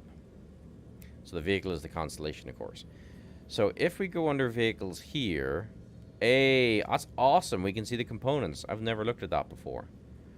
So therefore, in theory, we should be able to lift something. So let's try lifting the, maybe one of the cannons.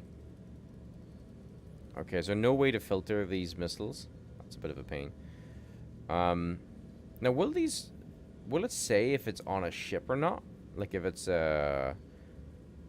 equipped to the ship? Or are these the items that aren't on ships? That's the other question. They must be the stuff that's not on ship.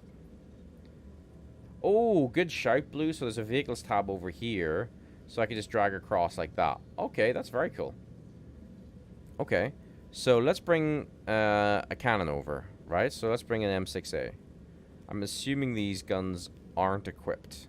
Hence why I can see them floating about the place. So I don't want to steal an M6 off somebody or some ship that I'm using. Anything in this right-hand side, Blue says, are not on ships. Cool. Okay, so we're safe to pull whatever we want across. Excellent. All right, so let's grab an M6A. Doesn't really matter. We can grab anything. Okay, we're going to transport. We have a... Uh-oh. Okay, this might be what we were talking about before. Do I have to go over sometimes like this? Oh. It's thinking about it. No. And now it's just going back to missiles again.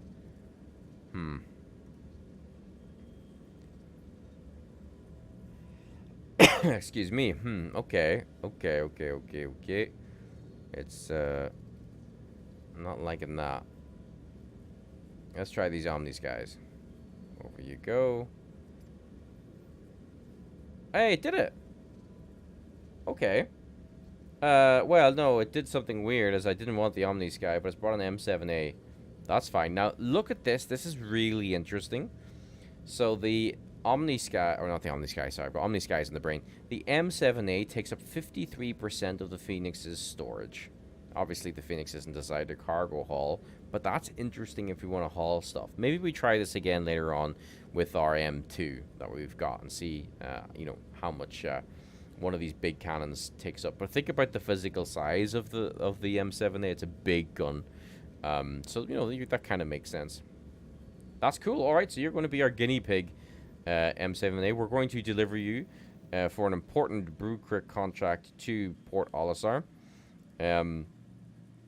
And then we're going to do a bit of fighting. All right, let's set a course. We should have our nice fast quantum drive on. Microtech. Yeah, uses up just a little under half our juice, so we've got fuel to go. There is our Phoenix. Oh, love this ship. And are we high enough? Probably not high enough for a jump solution. I would do it. No, we're not. That's okay. Up we go. The C2, yes, will have the bigger storage. I don't think I have a C2 yet in game. I actually want to try and pick up the A2 in game. That'll be very cool. Okay, let me just see if we are high enough. We are.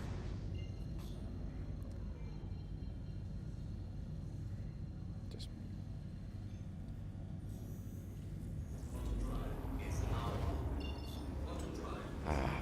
first time in a big system jump in a week or two.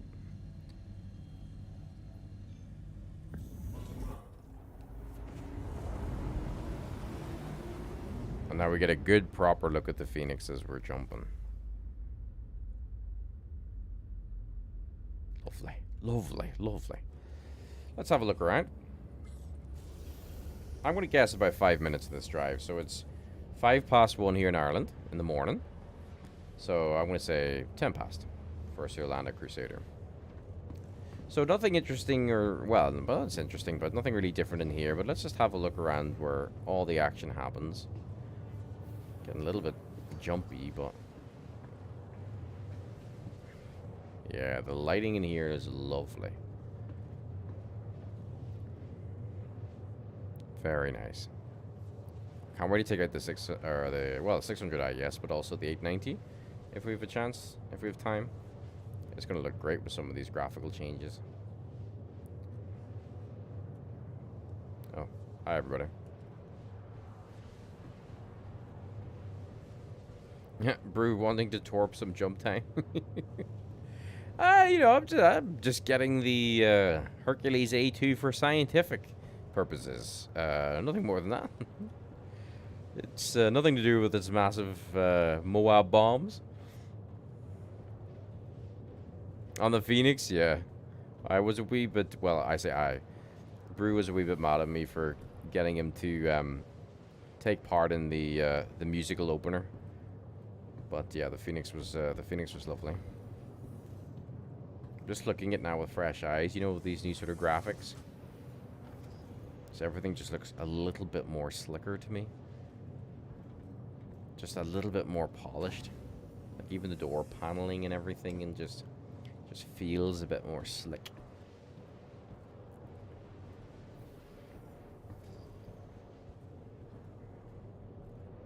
Yeah, Phoenix is nice because it has a lot of that stuff just all in one package.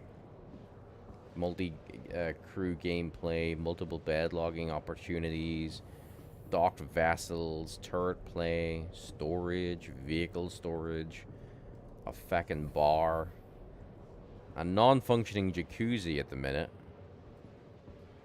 Yeah, it's probably going to be my daily driver for now. For now, we've got the Corsair coming out, which may take over that spot. We'll have to wait and see.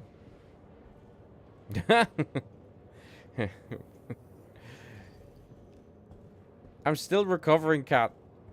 Cat's like, what I'm hearing is Brew wants in the hurricane. Hurricanes.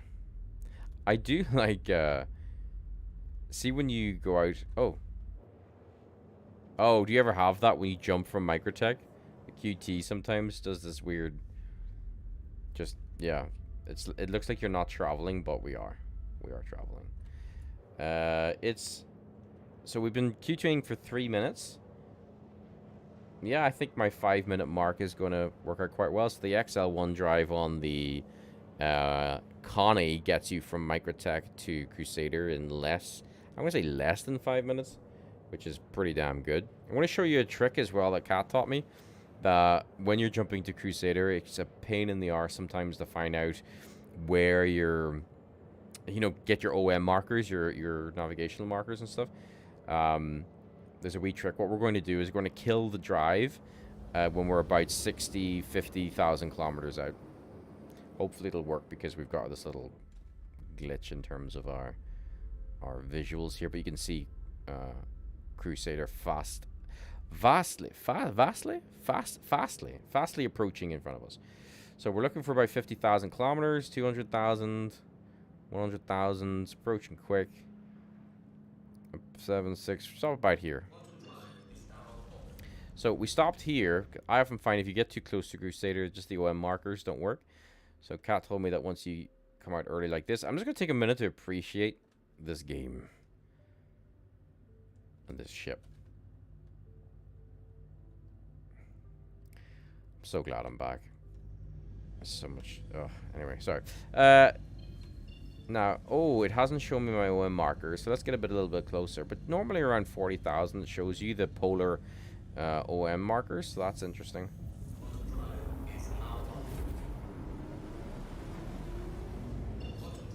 Try there. I Kat, you're saying you just have to wait for it to say you entered Crusader, but... Oh, that's why, sorry. I need to clear my route. There we go. See, we've got the polar markers now. OM1 on the northern pole, OM2 on the southern pole. So it just makes it really quickly, really a lot quicker if you want to zip around Crusader without having to like bank and pitch all over the place to find your damn markers. So now I can just go up to OM1, which puts me in the pole, and then jump down to PO, Port Olisar, on the other side of Crusader, and I don't have to worry about fiddling about with the frustrating map.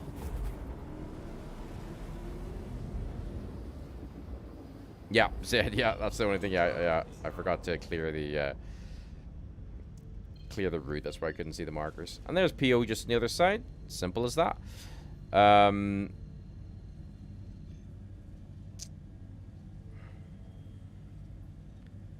over we go. So, TreyBirdo722 asks, what do you recommend I buy as my starter ship after... or my first ship after the starter? So yes, C's asking a good question about what was your starter. The Mustang. The Titan was my favorite ship. Then the Tana, Reliant Tana. Then it depends on how you want to play. Yes. It's up to you. Trey, it depends what you want to do. The Titan is a good step up.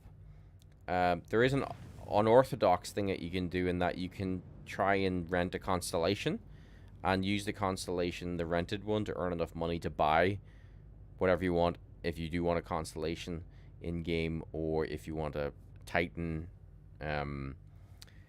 First ship after a Mustang though, yeah, I think the Titan's probably a really good shout, because it's got a interior, it's got a bed, it's got good weapons, it's maneuverable. You can upgrade the quantum drive to fly around the system. You can transport friends in it. But you might also want to rent out one of these constellations.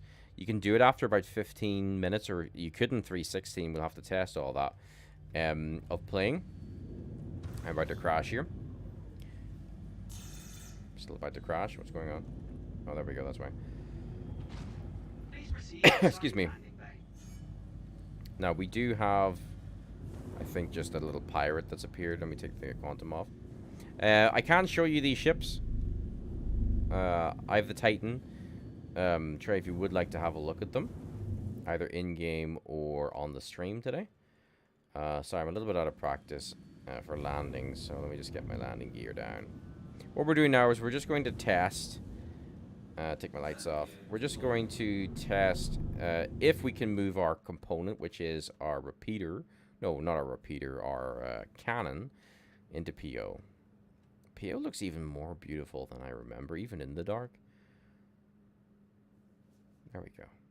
Very, yeah, very scuffed landing, but it's fine. Let me just take a minute to see here. Yeah, Cutlass are tight. Cutlass is a good ship as well. Oh, goodness, yeah, we need to get some food and water. The Titan has a teddy bear on it. What would I do with the Constellation? No, here, Trey, that's what we're here for. Ask as many questions as you want. So the Constellation series has a number of different class vessels. The one at the minute you're looking at is the Phoenix. It's like a touring vessel.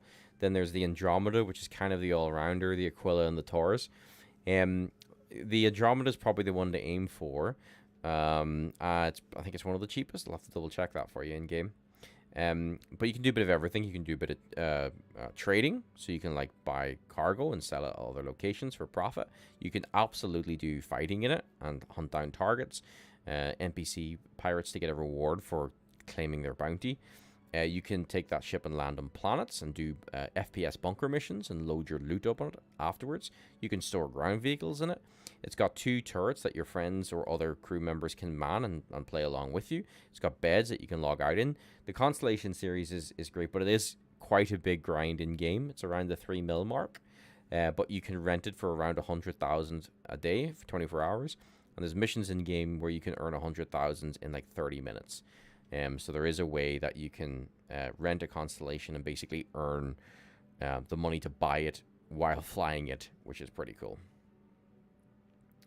But yeah, as I said, if you want to see any of these ships that the guys are referencing, I should have them all. I think I've got the Titan. I don't have a Cutlass, but we can rent one out if you'd like to have a look at it. But yeah, you're about to see this. This is a variation of the base model. This is the Constellation Phoenix, but you're about to see it in a fight, and hopefully it should perform well. But what we're going to do is we're just here to refuel and test out. I'll pick up the Archimedes later. We're just going to test out to see if that component that we had did indeed come over safely, and can we store it at Port Olisar. So here's Port Olisar. Here's my vehicle. Here's my component. Fingers crossed, everybody. Will it go across? There we go. That seemed like a successful test. Nice one. So for the first time, we've used a ship to transfer a big-ass gun 50 million kilometers across space. That's pretty awesome. Food and drink. What is my food and drink like? Where would it tell me that? Because it's not coming up as normal in the bottom left. Do I do like Moby or something? There we go. That's weird. My food and drink hasn't gone down yet. Not that I'm complaining. Interesting. Seaview saying it would be great to be able to drink and snack on ships that have the things instead of carrying water and food. I can't wait until we can prepare food. We were talking about this in Discord. Like Space Master Chef. I think me and Rep were talking about it. Yeah, it'll be a lot of fun. Bijo Stew, welcome to the stream. Food and beverage should be persistent in your ship if you store some inside. I agree. If we put some in the bars, restaurants, or food storage areas, 100% agree with that. Bijo Stew. Trey, oh, that's pretty cool. I've just been doing the satellite missions. Good 20k and fairly easy. Yeah, that's the mission I would recommend. If you do like 10 of those, you've got enough to rent the Connie. And then the Connie can spam missions and earn that money back and then earn you profit as well. Blue saying if you haven't tried mining with a prospector, now's the time. You can buy the new gadgets and rent a prospector and have near full capacity or full capability of a bought one. Yes, sweet. Awesome. All right, well, what we're going to do is we're going to do my gameplay loop.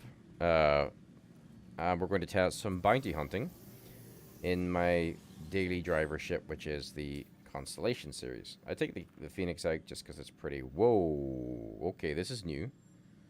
So, new for 317, we've got our new repair system, restock system. This I like. As long as it behaves itself. This I like. Okay.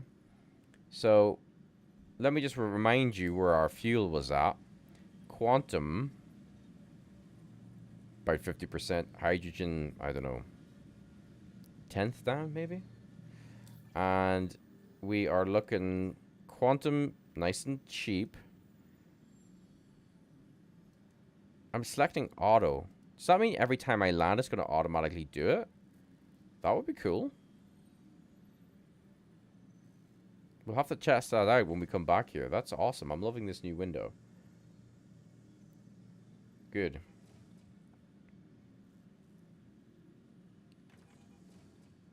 Nice one. All right. Okay, so we're fully restocked. Awesome. Let's take off here in our lovely ship, and we're going to go fight some people. Landing gear up. Let's get our thrusters on here. Just do a wee bank. Okay. Lock the stick. Oh, bloody wibbly wobbly line.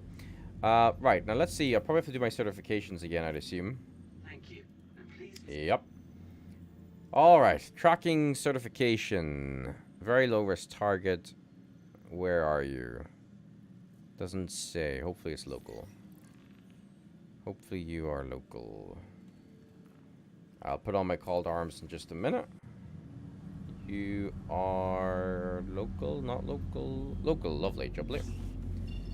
And hopefully this will be a one we do in the asteroids.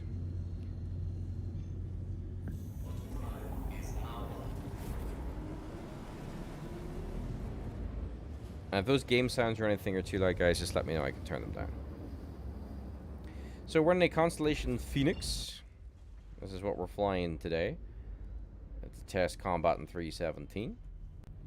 Definitely not a dogfighter of any kind, but usually against NPCs it does clean up quite nicely. As long as we don't get swarmed and as long as we don't go in too quickly. I do tend to run in quickly, but that's just because I usually kill the main target and leave. And this is a tracker permit, so we shouldn't really have any issues whatsoever. MFDs, I usually run kind of like duplications, so self-target, shield. Come on, don't misbehave. There we go, shield, something like that. Target status. I shouldn't need to reinforce any shields or anything like that. Reset the camera for you. Yeah, so I do tend to go in quite quickly. That's just me. Oh, that line. You see, if I take that line off. So if we go game settings, VJoy, and disabled. I've now lost that. I've lost the visual indication that shows how hard I'm pulling down. You know, pulling up, yawing. I never thought I relied on it, but I do rely on that little visual to show how... I can't think of another way to describe what I'm trying to say, but like how hard I am pitching and yawing. I suppose I could get used to it. We're going to smash into an asteroid here. But I'm so used to seeing that little crosshair. It's just now accompanied with a bloody line, and I don't like the line. But we'll put it back on for now. Just sort of breaks the immersion a little bit. I know there's lots of crap on the screen that breaks the immersion, but... You know, I'll get sticks and hopefully that'll resolve the issue. Alright, in we go. Using gimbaled on my 4 size 4s. This should be light work. Unless we're getting target spawning issues. Because I'm not seeing no target. And we're very close.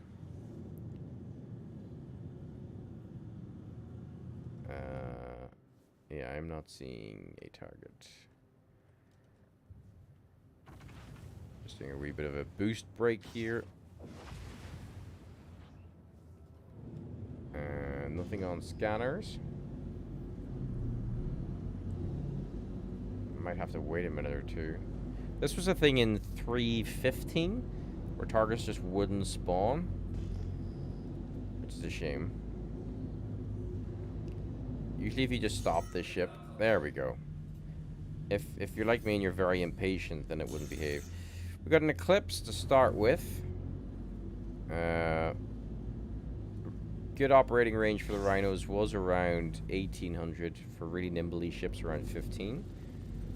So let's put some shots in. Feels nice. Woohoo! Now I didn't. Oh, gun stuck there for a second. I didn't put call to arms on, so let me do that so we get some extra cash. Mercenary, call to arms. That felt okay. Kind of had the right position though, so that didn't really count. Target's still not spawning in, but I think they've just spawned in there now. RSI Aurora. We'll just get the main target. Main target is Mustang Delta. Okay. We'll just might be able to kill this in third person for you because I'm not too concerned with the Mustang Delta. So I'll just put power to weapons. Check my ranges. Coming in fast. Oh, they do like to turn. So I'm just going to bring the Constellation into reverse. There's the gimbals auto-adjusting. And there we go. Was that a little bit of desync? Did it jump forward towards me? Didn't really notice. Well, there's our first tracker permit. I mean, the lower level targets, it isn't going to be a good indication because they don't stand a chance, the NPC pilots, against the Constellation. Not on the easier targets. So let's continue to do it. See if we can get a bit of a challenge. But I'm not noticing any big difference there. It feels okay. So let's continue on. Sorry, let me just actually check what you guys are saying before we get on to the next fight. So let me leave some prettiness on the screen for you. Oh,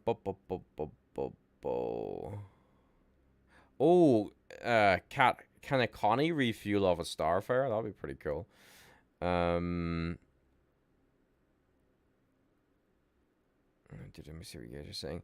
Jordy's saying, are the constellations any good for solo bounty hunting? I was thinking about getting the Sentinel, but I'm liking the look of your ship. So, against NPCs, Jordy, the constellation is like the easy mode. You know, I have a Vanguard Warden. Wait, what the hell? Sorry, I got interrupted by a pesky Aurora. So, there you go. Like, the Connie does cut things apart. Now, that wasn't Aurora, but the Connie does cut things apart. I've flown the Connie for years. I like it. I like to have a Vanguard of some description. I have a Warden to swap around because the Vanguard's a lot of fun. Plus, it has the multi-crew aspect, the bed aspect, the good quantum drive, decent shields, and good weapons, especially if you put, like, a ballistic Atling on the front of the nose. It's a lot of fun. Or a big laser repeater. So it's a good thing to swap about with, I find, with a Constellation. But yeah, Constellation, if you have me, when you are on, I know it's late with you, Jordy, but if you're on, you're more than welcome to fly mine for a bit and see how you feel. But yeah, I really enjoy my Constellation. It's definitely my daily flyer. Let me just get us going to the next target. Okay, what else you guys saying? A rented prospector, you cannot change the laser head or add modules. However, new in 317, you can buy mining gadgets that you have to walk out and place in the rock. It makes up the difference. Really good shout out, Blue Eyed Rider. You were saying that earlier, and definitely important for people who do want to try mining, because there was a big barrier before with that fact that you couldn't break the bigger rocks because you couldn't upgrade the heads on the rented prospectors. But with the mining gadgets, there are more rocks available for the solo player. Very good shout.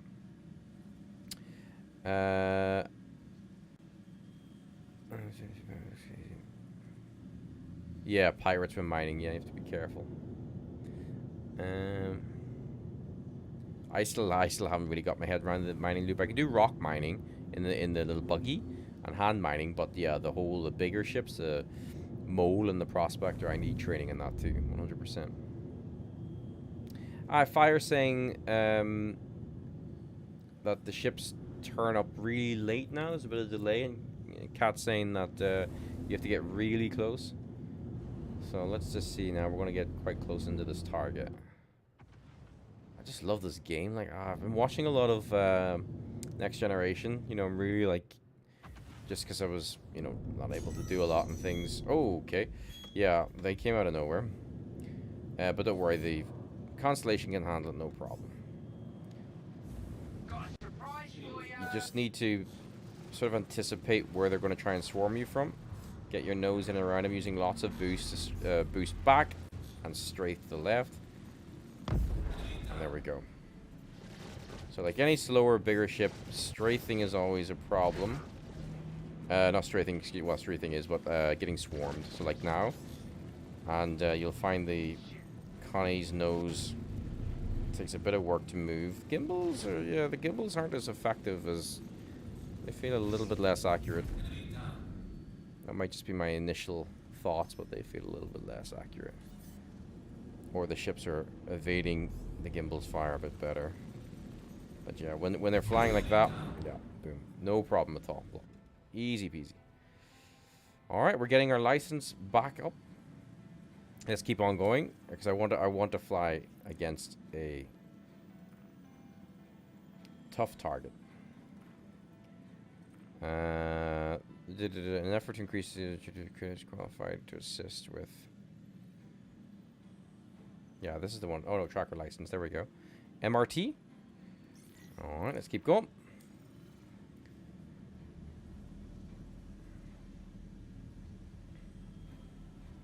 Ah, this is in a different system. So what you can do is we could just fly to the system, or we could decline the tracker license certification, wait for it to come back, and hopefully get it in yellow again. But I'm just going to fly over there, so I can chat to you as while we're flying. Oh, it's near Hurston. Maybe we can check out the clouds as well. So let's jump over to Hurston. Trey saying, should I rent a constellation and farm some bounties? I'm more worried about me dying because of lack of skill in ship combat. Yeah. Oh, yeah, 2 prospectors? Yeah, I'm up for that. Gene, Seaview, yeah, like 100%. When I've got a bit more beans in me, 100%. I'll really look forward to that. And Kat as well, you said you were doing some training. The Connie, well, they are wee ships, but the Connie, as you just saw there, Trey, does pop things very quickly. Because of the 4 size 4s. Now, I'm not a PvP pilot, so please don't assume you're going to get this. And, like, you know, a good, competent pilot in a fighter is going to run circles around any constellation any day. Even if it's got turrets, it's 2 turrets manned. So, just to show you while we're jumping, it's got turrets in the front and bottom there. So, let me just show you. So, if you do have, like, people in your organization, in your team, or even if you're like trying to get some friends to play, this is a great ship to have because they've got something to actually do, rather than sort of sitting and looking at the prettiness. There's actually functional gameplay, and these turrets absolutely wreck as well. And then there's the turret now, and there's me in the turret. And you get the same one popping up down below as well. Hey everybody. The little platform it comes out, I've never zoomed in that much, is a bit weird. A big cylinder. But hey ho. I've never actually looked at that before.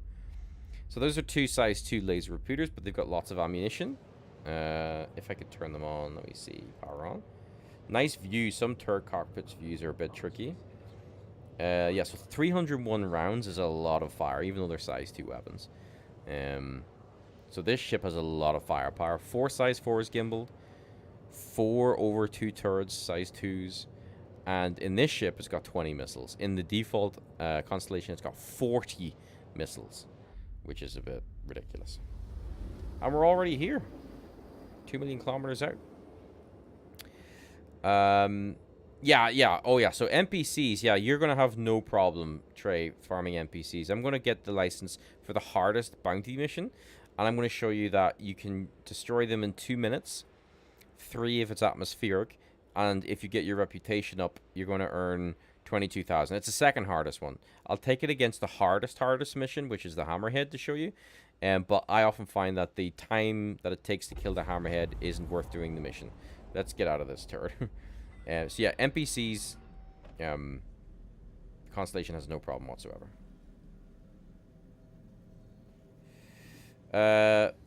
Woogie, welcome to the stream. Yeah, so what Woogie's talking there about is that there's the thought process of, is it better to have 1 ship fully turreted?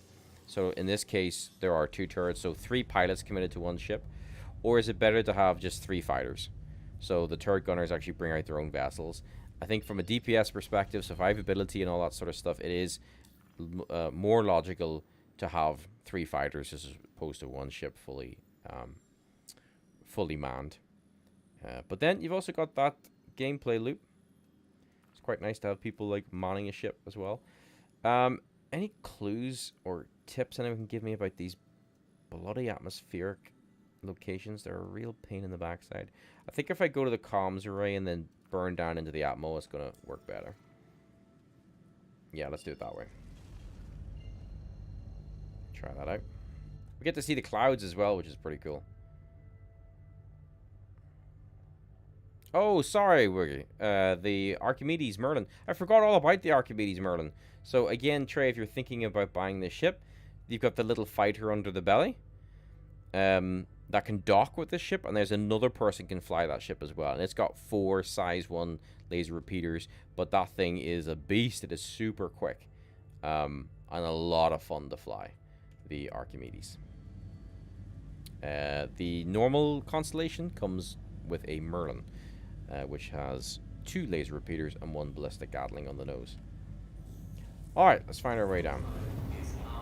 Blue Eyed Rider says, I find the Connie is the best unless you're a decently skilled pilot, high shields and high hull HP increase in case your shields go down. Yeah.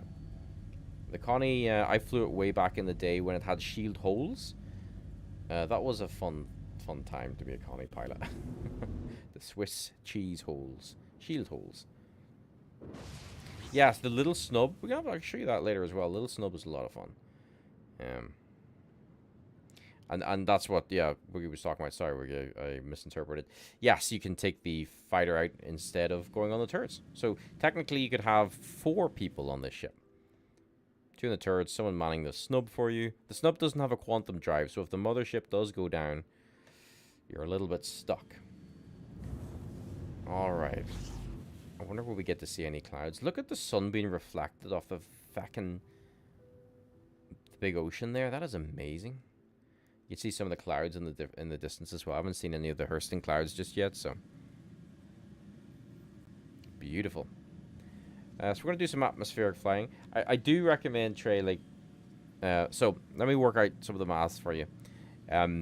If you're playing an hour and a half each night, so let's say you use that half an hour to earn your rental money for your Andromeda, and then the other hour you're using to make profit.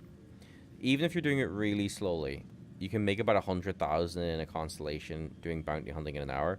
Realistically, if you're doing it really quickly, you can make anywhere between 100,000 to even up to 2.5 or 300,000. If you're really doing the bounties correctly, or you've got your ship fully manned, and you're doing the ERTs and things like that, and not sharing the profit for whatever reason. But a realistic output, I find myself when I'm just chilling, maybe being distracted watching YouTube or something, if I'm grinding out bounties, is to earn around that 150, 200,000 per hour. So that's an hour and a half every evening. That means by the end of that week, and this is me lowballing the figures, by the way, and assuming you're going to probably play a bit longer than an hour and a half. You're going to have that million by the weekend. And then if you have a long session at the weekend, maybe you're at 1.5 million, whatever. To buy the constellation in game, we know is around the 3 million. I can get the exact figure for you. So it means 2 weeks. You don't have to put any more money into the game. You don't have to open your wallet at all. 2 weeks of just playing and having fun in the game. And it's not 2 weeks, because if you double up those nightly sessions, you're going to cut the time in half. You can own this ship in game. Not the Phoenix is. Oh, look at that atmospheric entry. Oh, fuck's sake, I love this fucking game so much. Yeah, so it's very doable. I've bought a few ships. I'm not gonna BS. I have bought a few ships, but I've also bought a lot of ships in game. My goal is to try and get every ship in game if I can. Oh, love that atmospheric re-entry. So cool. And it's such a sense of achievement as well when you grind out that cash in game and you've bought it, you've earned that ship. It's got its own special sort of feeling. Atmospheric in the constellation also has little atmospheric flaps. You see them opening up there, which is really cool. And then also under the little bottom pylons or struts. I love that. I need to make sure I'm not smacking into the ground though. 50 kilometers, we're fine. And then when you operate the missiles, the wee arms open up at the sides. So lots of cool wee visual features as well as you're interacting with the ship, which is nice. Wookie's saying the Merlin has bespoke unchanged S2 Gatling, and 2 S1s that you can change out. Yeah. Whereas the Archimedes just has the 4 S1s.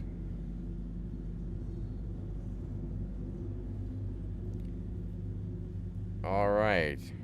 Now, normally targets would start appearing around in Atmo around this 20 kilometer mark. So yes, they do seem to be a bit shyer. So it's going to be interesting to see what happens when we get closer.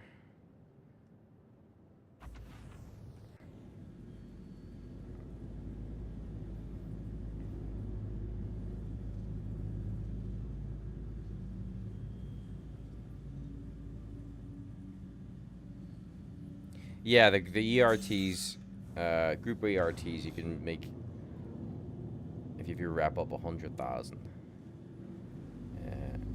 I just find them a little bit more stressful.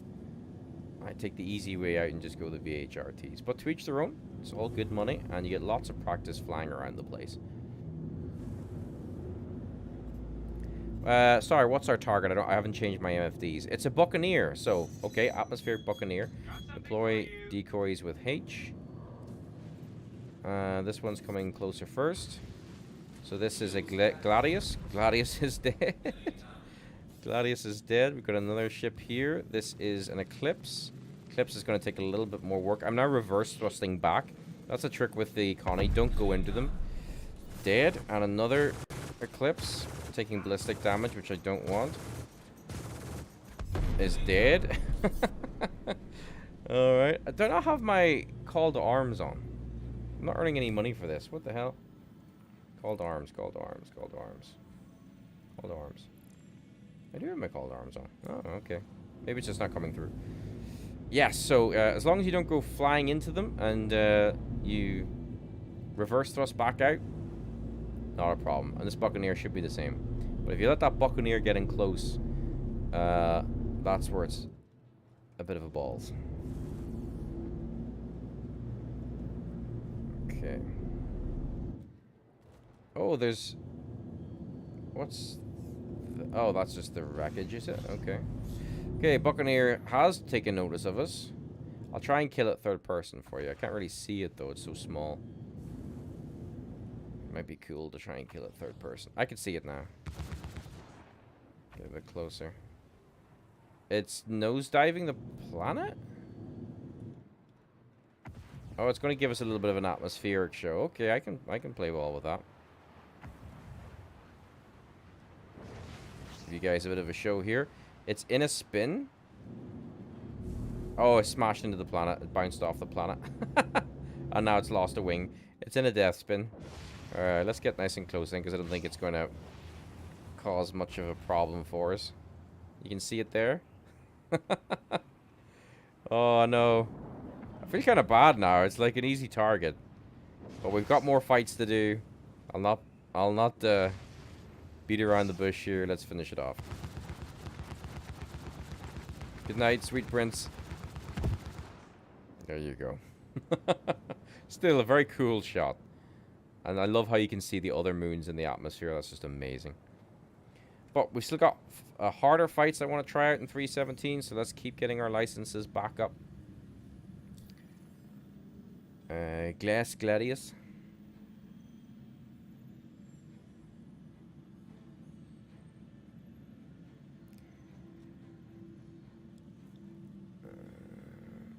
We'll try the RTs as well, Cat. Let's do it. Let's try it out. Just see what it's like in 317. Alright, let me just... Oh, Journeyman, it's coming right away. Sweet HRTs. So, off we go. Alright. Up into atmosphere. And we are going to ArcCorp now for the next one. Alright. Set route. Powered engines. Just see what you guys are saying. So, as for the Archimedes versus the Merlin, so the Snub fighters we're talking about here, so that's the P-72 Archimedes. The Merlin is the one that comes with the Constellation Andromeda. The Archimedes has better stats in general, and 4-size ones you can make all lasers so it never runs out of ammo. Yes, my preference, Woogie, is the Archimedes. I like them both, but if I had to choose, yeah, it would be the Archimedes. Merlin's nice as well, but I would choose that. Unless they're the big ADBs that have 2,000 plus rounds, Gatlings, I just always want more ammunition. Oh, that poor Buccaneer Trey just did not have a good time with it. Connie can be a wee bit slow getting an atmosphere and stuff. It is a big ship, but it's not too bad. Just using some boost to try and get out quicker. There we go. The Merlin Archimedes have the same weapon capacitor and both saturate them with laser weapons set up, so they both have the same laser salvo damage, just a difference of firing time.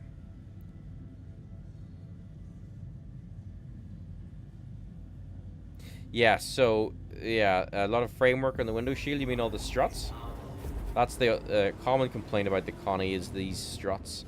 I said I've flown a Connie for a very long time. I'm so used to the struts now. Some people are so used to them, like they wouldn't want this center strut removed. But like the Carrack, I would kind of like the center strut removed. That's just me. I keep the rest of them maybe, but just that center line, that little center spot. I'm going to leave you with some prettiness because I'm just going to pop for a quick bio break, and then we will continue getting our certifications, and then we'll do some more touring and probably finish it up for this evening. I can see the Brew Crew is having a great time in Discord. I'd love to join you, but I think this sort of pace is probably the most I can manage tonight. And we've got quite a few of you watching the stream. If you do want to see any ships or anything here in 317 and how they handle, let me know and I'll take them out. I don't know if we'll get refueling done tonight. We'll see. We'll see what the energy levels are like. But yes, I'll be back in just a mo.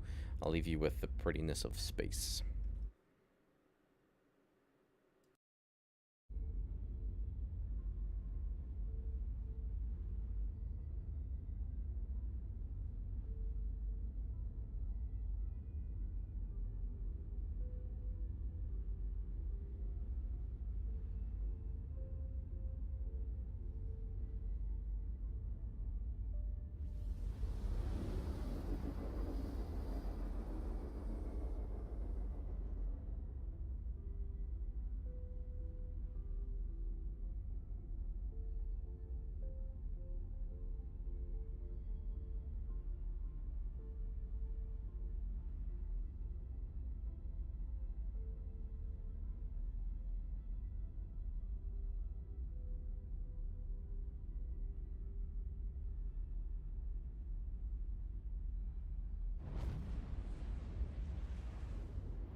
Okay, everybody, I'm back. Thank you for your patience. Now.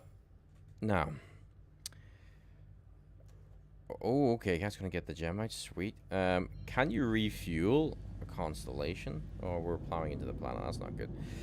I would be curious to know, can a constellation be refueled by a Gemini? Great stream, brother, says Chris. Thank you so much, Chris. Appreciate it. As I say, I was off last week. Just with a wee dose, as we say over here. It's nice to be back in both the YouTube hot seat and the spaceship hot seat. I hope you're all keeping well. As we test out what 317 has to offer. So this is a HRT, high risk target bounty hunt. We're trying it in our constellation Phoenix. Haven't really been using many missiles because mainly I have to pay to rearm them, so I don't like doing that. I want to keep all my profits. But we'll try some missiles out to see how they perform. We'll try it out with some of the more trickier targets. That's why I'm doing a couple of missions here, because I want to see how basically hurricane fights go in 317. That's really what I'm getting at. Because they are very difficult targets. Even in this ship, they can be difficult. Let me just fix my MFDs here so we can sort of see what's going on. Turn off the quantum drive, that's a pain in the arse. Cruise control in, lock the stick with right shift. Let's get these MFDs fixed. Self status, shields, and target status. Okay, And the reason why I do the duplication is because if I'm like flicking the nose about the place, you know, the MFDs don't get hidden because I've got, you know, a couple to look at. Oh, I'm going too fast. Whoops. So I'm just using shift to slow down. You're doing great staying up so late. Thank you so much. See if you. Oh, H. Decoys. Let me get my. Okay, so I completely messed up this approach. That's my fault. Oh, we've got a hurricane. So I didn't think we would have a hurricane in the HRT. So I'm completely not prepared for this fight whatsoever. Oh my god. Okay. So with a hurricane fight, I should have redirected power to my forward shields. I should not have flown into these guys. We might be in trouble here because I'm completely unprepared for this fight. What sort of weapons are firing at me? That rapid fire shot? I've never seen anything like it. Redirecting power to shields. There's just way too much fire coming in, so let's try and kill these smaller ships first. What the hell? I see Aurora. I've went into decoupled mode. Okay. So yeah, that was a expert case in how not to do it. So it's okay. They've disengaged, so we can now do this properly. My bad. That's just after CView/Jean's comment about me doing great. That was definitely not doing great, but we survived. We didn't take any real catastrophic hull damage. A bit of damage to one of our turrets, but sure, we're not using them anyway, so that's okay. So with this fight, what we're going to want to do, so there's... No, in 316. But I noticed stuff was moving very aggressively there. Fire saying to be careful with those canes. Yeah, that was interesting how aggressive they were. So in 316, what you would do with a Connie in a situation like this is you would just kill the primary target and leave. There's a lot of fire coming under us there, so I'm going to put... more shield strength into our forward shields by hitting 8 on my numeric keypad, holding F7 from memory on my keyboard, and divert power to our systems to get those shields recharging. I think what I'm going to do for this fight is we'll see what the escorts are, and maybe leave the Hurricane to last. I think that's what we're going to do. If you're in a smaller fighter, that's usually what I would do, is try and pick off the weaker ships first, which means there's just less fire coming under you when you're trying to focus on the Hurricane. Because the Hurricane is deadly, and you need 100% concentration on the Hurricane when you're in a smaller ship. You still need it when you're in a big ship like this, or a bigger ship. And some might say I'm being overly cautious in the Constellation with this fight, but it is 317. I don't know sort of how things are going to pan out. So we'll just slow up as we're approaching now. So that is an M50. And that is an Aurora. Now, they're not overly dangerous, but the problem is that our shields don't recharge if they're hit. There's a delay in the recharge time. So these little vessels can take down a big ship no problem at all, because they just, it's death by 1,000 cuts. And a Gladius. Yeah, we're going to want to take out the adds, because if we can get the adds, we can take them out. So I'm just going to change my radar here if it's going to be behaving. There we go. So I can see who's coming in first.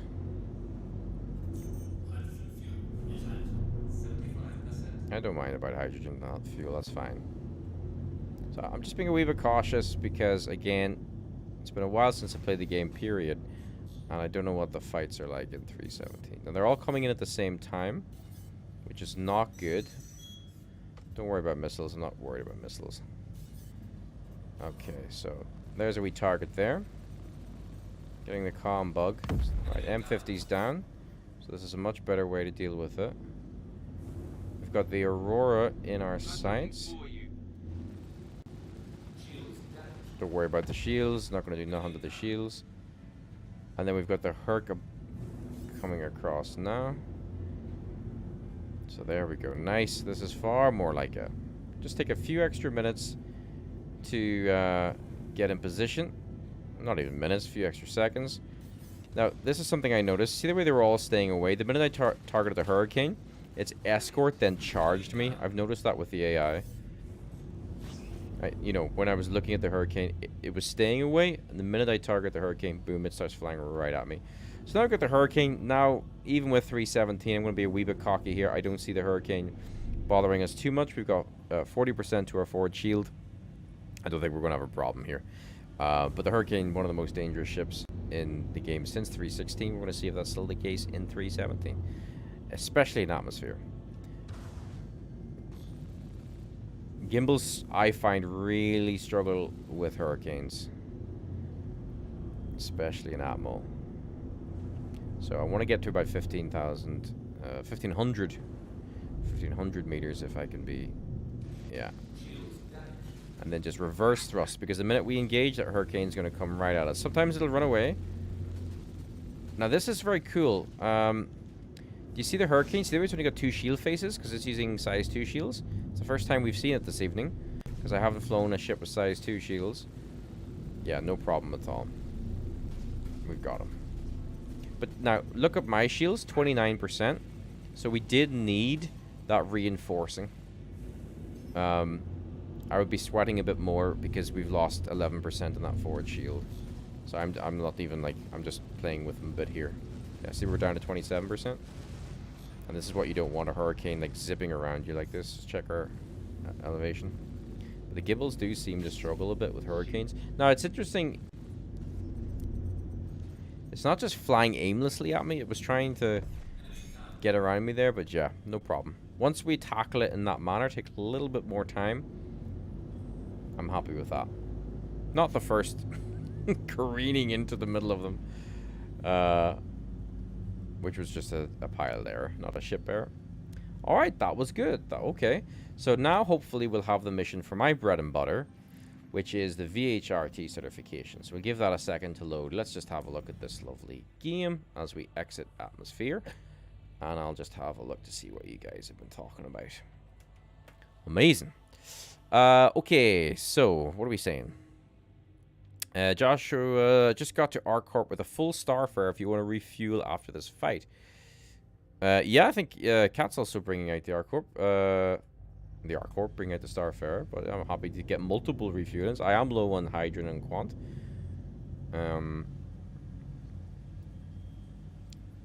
I will fly to... Where should we meet?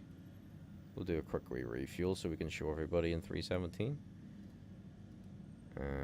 ArcCorp. Where is it? Is that there? That's it there.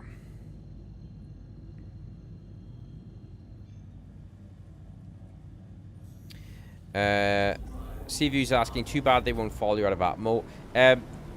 I think maybe I got away too quickly. Sometimes they, well, in 316 they did. Hurricanes and stuff used to follow me out of Atmo. But, I don't know what it's like now. They definitely didn't that time, so. Clear route. Okay, so I'm going to OM1 around ArcCorp if our Starfarers do want to meet up. See what it's like to refuel a Constellation. I'd be curious to see. I haven't seen any videos of that being covered yet, of a Constellation getting refueled. So I'll park here for OM1 around ArcCorp. That's where I am. I'll wait for you here.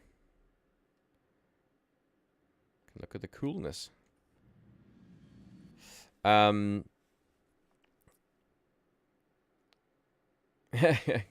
get him, brew. Oh, cool. All right, so Seaview's retired pilot F-16. That's awesome. Missiles. So yeah, I was saying earlier, I tend not to use missiles basically because I have to pay for them, and I don't like eating into my profits. I'll pop a few missiles if I'm really like struggling with a fight. But I don't know. It's not a very sensible way to play the game. But yeah, I've just got into the habit of not using them. I probably should get into the habit of using missiles. That's okay. What I'll do is I'll just take the little Snub out for a fly, just to show people.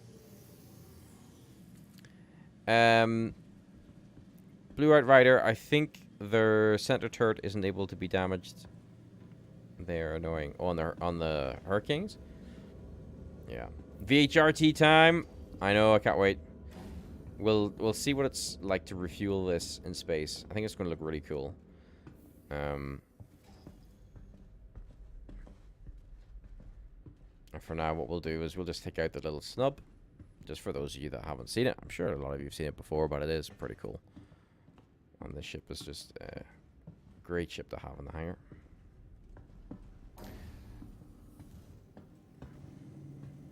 I don't know if it's because I haven't been not playing, like, as I said, maybe a week or two I haven't been playing it, but... Oh. Is that, like, wear and tear? Is that damage? Huh. Because it doesn't usually look that dirty on the canopy of the Snub. Yeah, so it's not like I haven't been playing this game for weeks and weeks and weeks, but it does, that atmospheric fight felt nice. Looked good. Power on. So we have no quantum drive. Have they fixed the MFDs? I don't think they have. Ah, come on. So the MFDs don't show up properly, I find, in the Snubs. That's a real shame. Only thing that's annoying about them for me. Otherwise, I think they're really nice. We're going to tap N on our keyboard, N for November, to disembark. I think we do have a little bit of damage, possibly. Now, there is a trick that they say you should power on your Snub when you're in your Connie and leave it powered on so its shield's also active, because the Snub sometimes doesn't benefit from the Constellation's shields. So usually your Snub will look a lot prettier than this.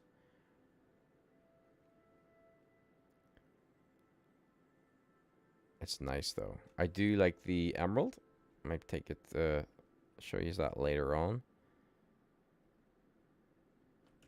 It's a poor battle damaged Snub. Yeah, but this thing is super quick, as you can see. Super quick. No quantum. I need to be really careful I don't smash it into my own ship. Let me reset the camera for you. There's our mothership. Yeah, it's very quick. Fighting in this thing is really cool. I might do a VHRT in it. Once we meet up with our refueling. I love just how the jets constrict depending upon, you know, what we've got going on. And the noises from it is insane. Yeah. Landing gear folds the wings up. Can you still shoot with a... You can. Yeah, it's a bit scuffed. It's a bit worn, or it's taken a few hits possibly. We can't tell, unfortunately, because again, our MFDs don't populate.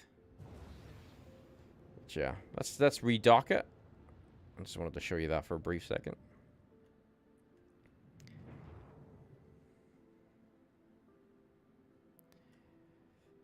What's nice is you can refuel. Oh! Hey! There's Weimararan. Hello!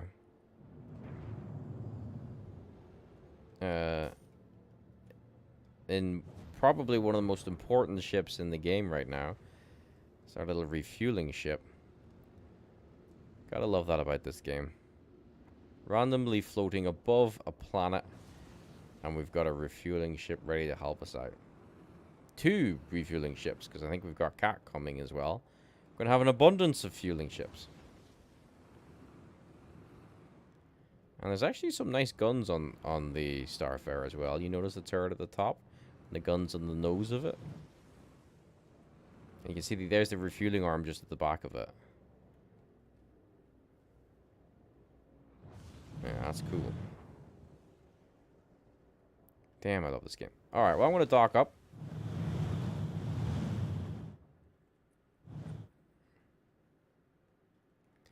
How you dock up? You need to target your own ship, so you might want to turn our weapons off just to be safe. You want to slow all the way down so you don't smash into the back of it. Get close-ish, and then tap in. You can try and dock manually. If you wanted to. By lining up all these wee dots, but if you get somewhat close until you see... Oh, the wee blue lines have disappeared, haven't they? So if you get like somewhat close like this, you can just hold in to auto dock. Auto dock paths obstructed. Okay, well, we might have to do it manually then. Let's get a bit closer, like this.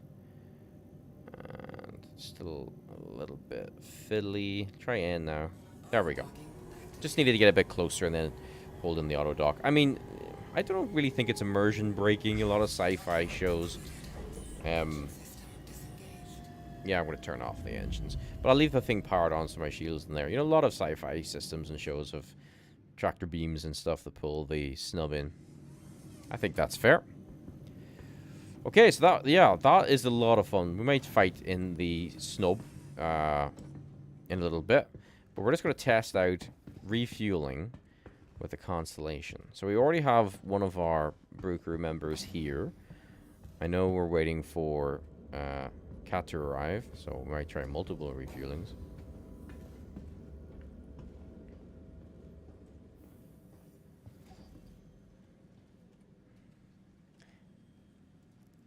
What we could try, though, is kind of Starfarer refuel a Starfarer.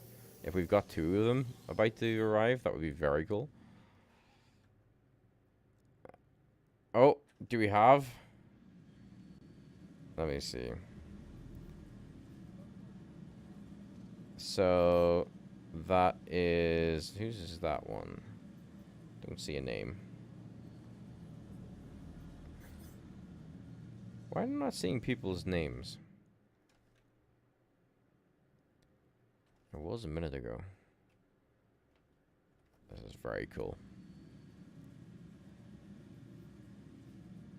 So, can a Starfarer refuel a Starfarer? We can. That's amazing. How do I don't know who's who. Who wants the honor? I'll turn my weapons off just in case. Wants the honor of taking me monies to refuel this this Connie? Oh, there's an arm at the back of this one. I don't know who's who, so I'm just going to go to the closest one. But then we can see you both refueling each other. That could be pretty cool. Because I'd like to come aboard and just have a look at the console. So I'm assuming I have to do like a dock. So I've targeted the Starfarer and I've tapped in. And if the pilot's at their seat, they should be able to grant me permission. If I'm at the right Starfarer. I don't know if I'm at the right Starfarer. This might be someone else. Let me just tweak that. Okay, I'm going... Oh, there we go. Something's happening.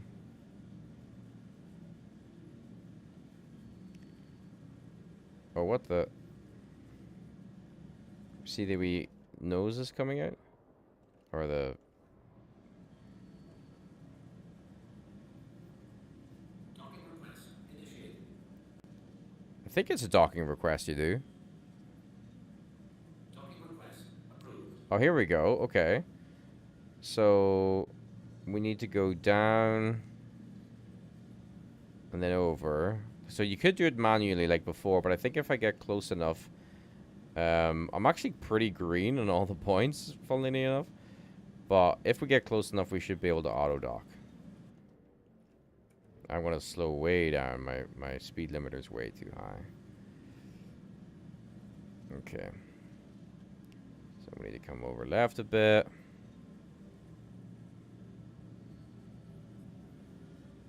This is pretty cool. Oh, sorry, my shields. I need to reset them. There we go. So we're just trying to get that square in the center with the dots, so everything's lined up. I might try this manually, guys. We're pretty spot on here. You can see it just above us. That's cool. I don't want to break anything, but should we try it manually? This is cool. Where's my camera? I want to see where this is going because I don't know where it actually physically connects to. The minute it's going to connect into some invisible. Oh, okay. Well, I'll try auto docking. Alright. I think that was pretty good. I think I was pretty close. Okay. So they haven't got a proper built port for the Connie yet, because that's where the turret lives. So that's something that they need to do. So I think now what I do is I go F1, right? And then like the repair thing. Ah, here we go. This is cool. I don't know whose Starfare I'm attached to. I'm sorry. So I don't know who I'm giving the cash to. Elon's taking notes. Wait, is it just refueling it? Wait, guys, I have to pay you money. How do I... Fuel prices.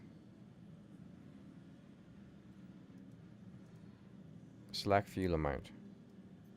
Oh, okay, cool. Okay. So, I am assuming I want all of this to get refueled, right? So, 540 AUC. That's fine. Are we getting hit? Are we getting shot?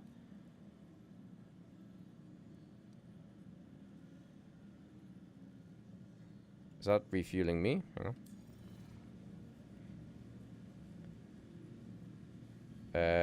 Yes? No?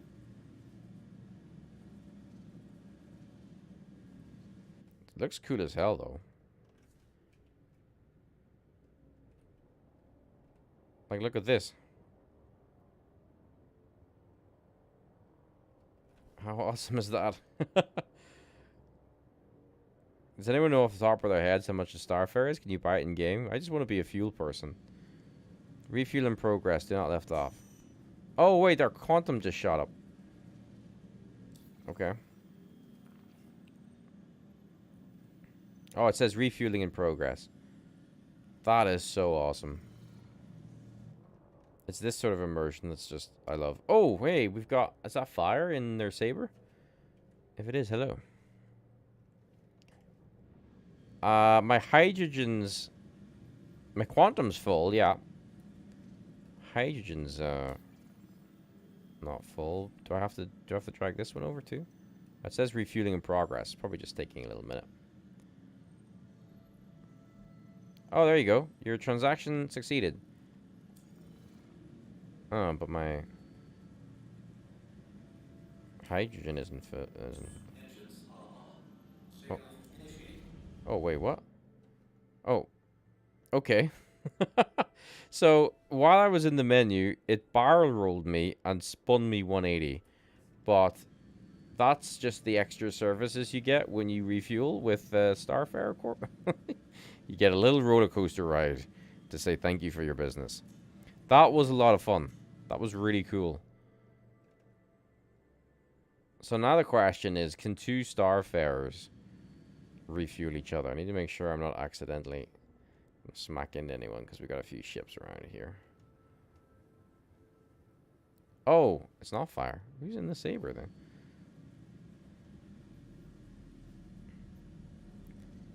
Try again. Okay. So, and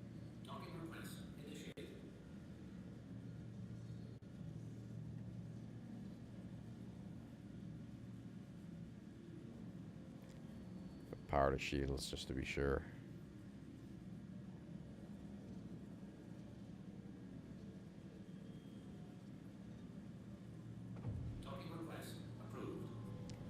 Okay, docking request approved. But I'm not getting any of the docking instructions.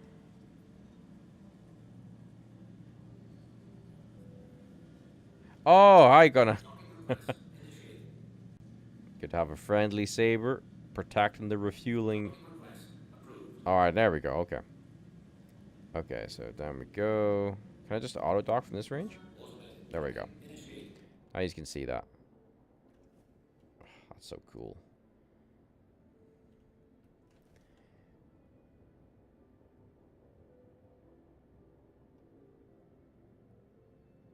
Very cool. Okay, so we're just trying again to get the hydrogen sorted.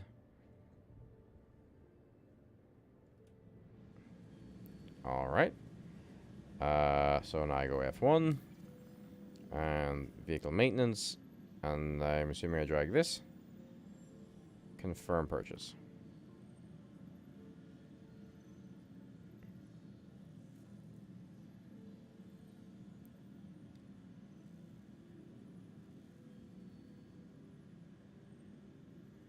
Refueling in progress.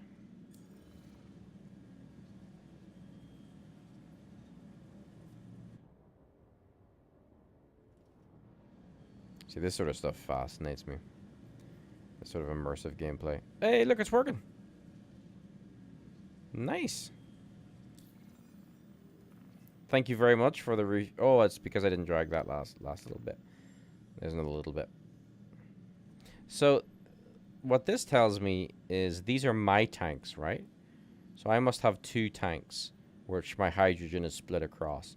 So when I did the first refuel, it was completely on me. I didn't drag whichever the other one was to the full way to the right. And that seems to have caused the problem there. Hey, I know, like, some people are like, oh, you're just refueling, what's the big deal? This is just really cool. I like this sort of stuff. We've met up with some other players in game, some brew crew members, and we've refueled our starship with a little military escort as well. And now we're ready to go on our merry way. Awesome. Oh, is one the Snub fighter? Oh, okay, okay, that makes sense. That makes sense. Oh, that's cool then, Kat, that it actually refuels the Snub fighter as well. That's awesome. Well, we've tested that one for science. Sweet. Oh, it says refueling in progress. Okay. So I have to wait until we've done that.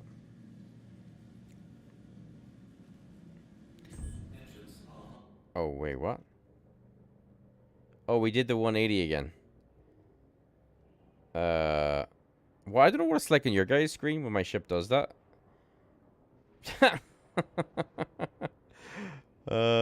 Okay. Well, thank you very much for your service. I'm going to continue on my journey to VHRT and ERT in 315. What the hell am I talking about? In 317, but that was an awesome bit of features to explore in the chunky Starfarer.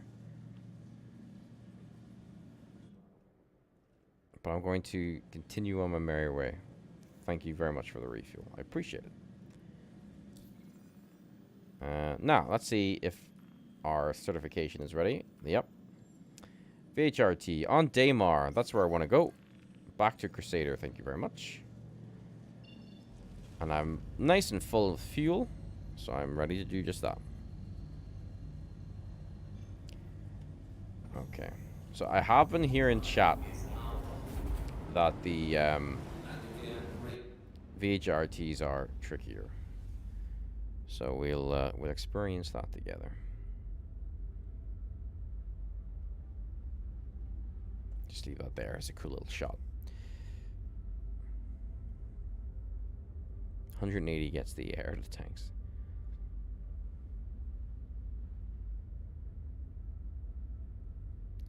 That was awesome. Thank you, everybody. That was really cool to see live together on the stream. See that functionality working.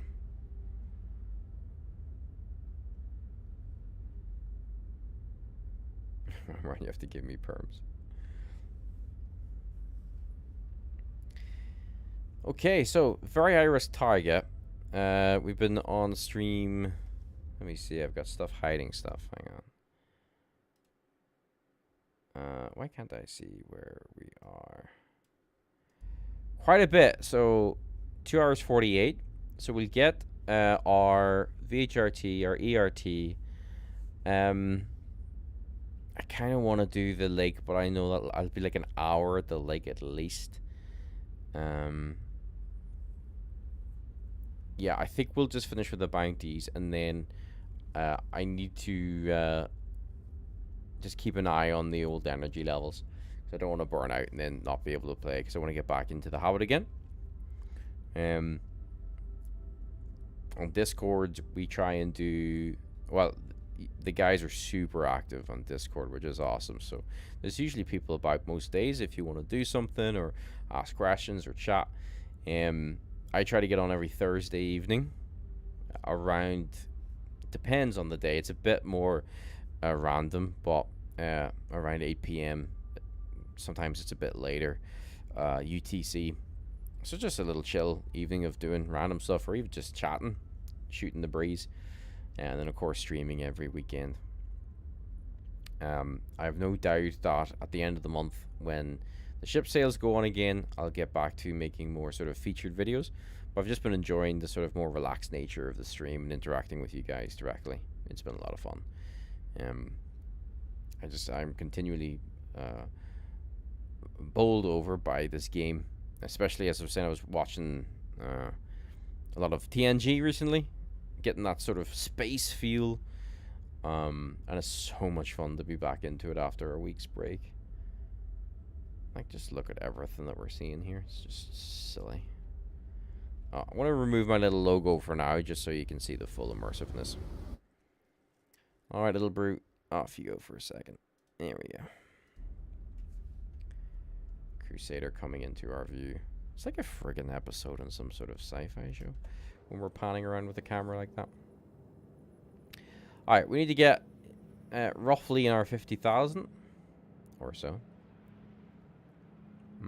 And then it's over to our port side that we need to jump to. Alright. Just wait for the cooldown. I am running the advanced, I think it's the XL, is it? X1 drive for the Constellation. Definitely worth the upgrade. The stock is balls. Stock is no good. Absolutely not.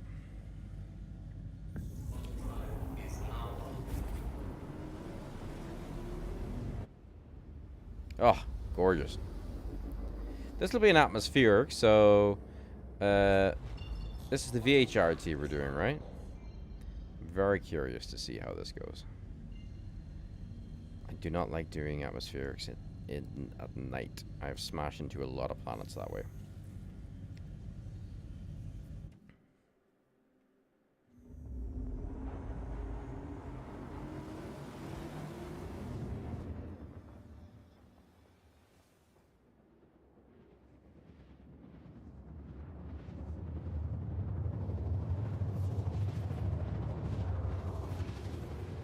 Yeah. Oh, no way. I should have stuck around. So, Cat is attempting to have a Starfarer refuel a Starfarer that's also refueling a Saber. That feels like a really interesting mix. If it works, next time I'm on, let's look at that. That's something we need to document for science. The ship, I can't think of a nice way to describe it. I'm thinking of like the ship, you know, like the, I don't want to say it, but you know the horror movie where things are props, like people are put, yeah, you know what I'm trying to say. It's like a ship version of that. Let me put the MFDs back on. And target status. Alright. What have we got? We got a good old freelancer. Misqueak. Oh, we need to put weapons back on. And we will reinforce forward shields. Keep power on shields. The Misk freelancers are tough enough in terms of their shielding, but usually once we get that down, they'll go down quick for us. Daisy chain. That's a nice way to put it. Yeah, daisy chain. What else we got? Primary target is Warden. Wardens are, well, used to be easy. We're going to see. Let me see. Oh, they're coming in at me quick. Alright. So that's, oh, I don't have my gimbals on. That's my bad. So there we go. There's another size. Okay, that died quick. So there's another size 2 shielder. That was interesting. We've got a cutlass. Let's see what we're like with a cutlass. Cutlasses love to stay on your nose. Power back to weapons. So this is a not a situation we like to be in an Andromeda. I hate cutlasses when they stay on your nose like this. Altitude's fine, so I don't mind us flipping around a bit like that. Come on. Come on. Stop swearing. Accept your fate. Accept. There we go. Alright, what do we got left? Now they're swarming me a bit. I need to make sure that they don't actually, like, smack into me. Hey, hey, stop hitting me. Hornet. Power back to boost. Need to make sure I don't overturn. Now, the Warden's going to have a size 5 laser, so I need to deal with it in a second, but I just want to get out of my nose. Oh, I'm very low to the ground. The altitude meter isn't telling me an accurate reading. So we could have smacked into the ground there. I'm really glad I did that forward reinforcement. So it did get a lot of hits on me, but once I can sort of get it in my sight, it doesn't really have much of a hope. Come on. Don't know why. Okay, it blew up. It's just the wee escape pod thing that it has. Alright, now we've got a warden. We'll power back to our shields.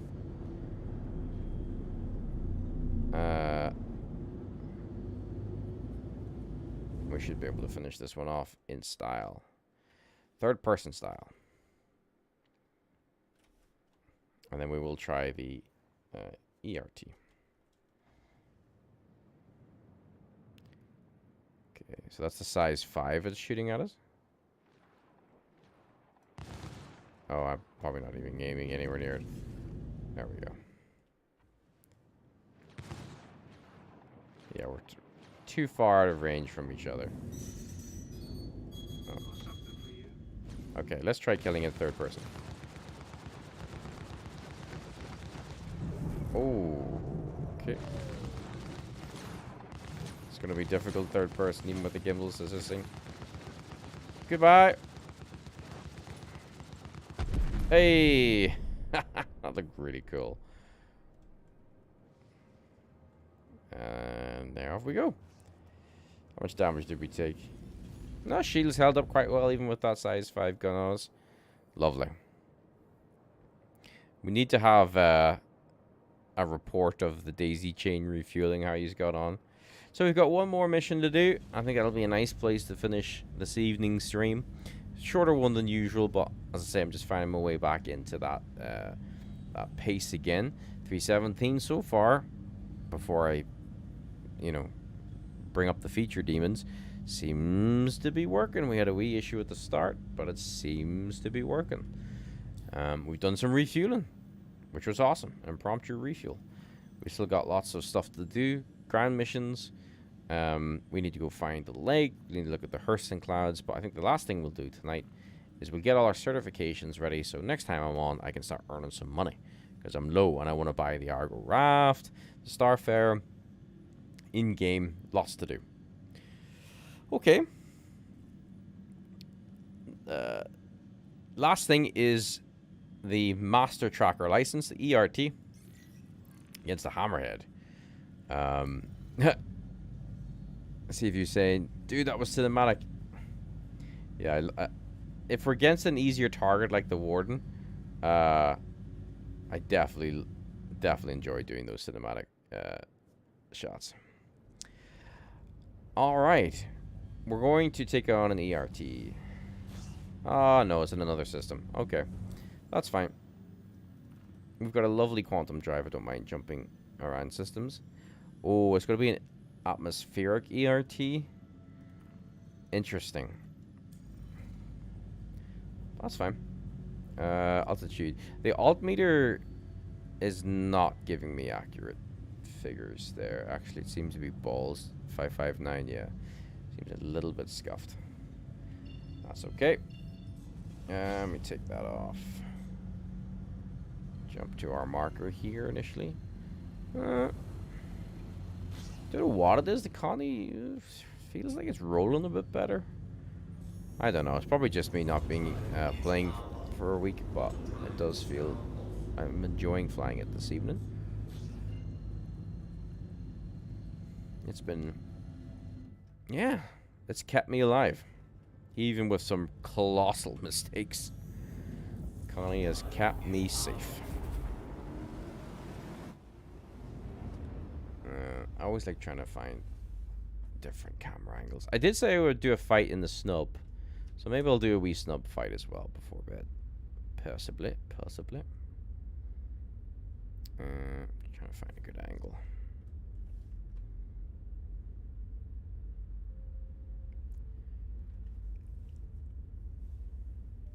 Something like that.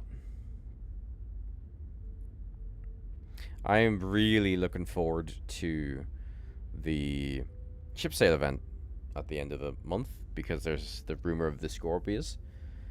I just think it's going to be a pretty cool ship.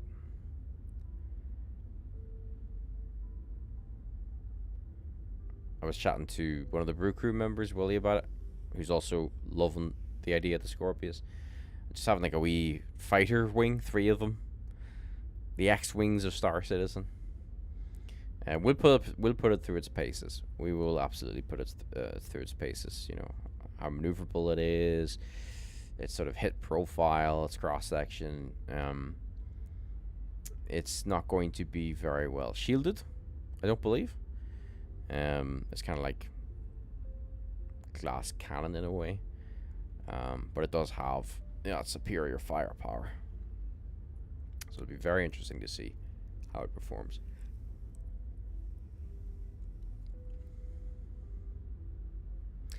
Carrie, welcome to the stream. Hope you're keeping well. Do I play with joysticks? No, I am a keyboard mouse user. So if you're playing the game or starting to play it and you want to know what it's like without any of the equipment, watching me play is what you'll see. So sometimes my movements are a little bit jerky because of that. Some of my maneuvers aren't the best. But we haven't died yet. And we're about to take on the game's equivalent of a sub-capital ship. The Hammerhead, which has 6 times the armament we do. And double the shield. And much more hull strength. And what I would normally do with this ship, if I was going into this fight, is I would take the top 2 guns that are on this ship. You can just see them poking out there. I would replace them with M7A cannons, size 5. And you can, what you could do in 316, I don't know in 317, is you could actually snipe this gunship, this Hammerhead. Sometimes, though, the cannons didn't hit their mark. We've had reports that they've been misbehaving. But normally what you could do is actually snipe the Hammerhead and take little, if no, damage to your front shield. However, the Constellation only has 1 size 3 front shield. We've reinforced it so it's 40% front. That's probably not going to be enough for a Hammerhead engagement. If I had both of my manned turrets manned or operated, then I could probably kill this Hammerhead in 1 pass. As it stands, we're going to have to do a couple of passes. I'm going to need to damage it, retreat, recharge my shield, and head back in again. But I'm going to reinforce the forward shield again, so about 50% on the front and 15 on the port, starboard, and stern shields. And we've got about 85 kilometers for those to charge up in heavy atmosphere. And would you look... Oh, there's some of the cloud tech. That's cool. Can we, like... Oh, I'm pressing the wrong buttons. Can we shimmy over here and have a look? Awesome. Nice to see clouds in Herschel. Just loving the detail overall. Is just fantastic. Let me reset the camera here and just have a look around.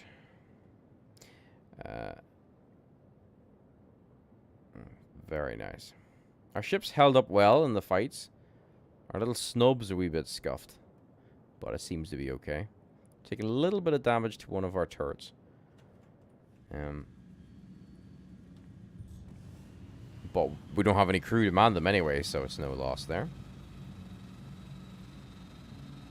I'm drinking the Quantum because it is a very fast drive, but it's not very efficient on fuel. Do I have enough to get me back to Crusader? I do. Cool. So we'll probably park up at Grimhex and reset our spawn point, because that's usually where I'm based. But we did reset our home to Microtech for 317. So, flying in Atmo. Just going to try and use some boost to get us there a bit quicker. Taking on... Now, I did get reports that fighting against a Hammerhead is a lot more difficult in 317. They're a lot more aggressive. I kind of struggled against them on my own with this setup before. I just find it a bit more difficult, a bit more, you have to put more work in. So it's going to be interesting to see if that increased intelligence and aggressiveness on the AI's part is going to have a factor here in this fight. Plus, don't forget, we're in Atmo. The Hammerhead should come with 2 escorts. We kill them first, priority. I'm now gaining altitude so I can come down on top of the Hammerhead and pull the escorts back into space. Kerry, I'm trying to improve my flying skills through the bounty hunting missions, but I just suck.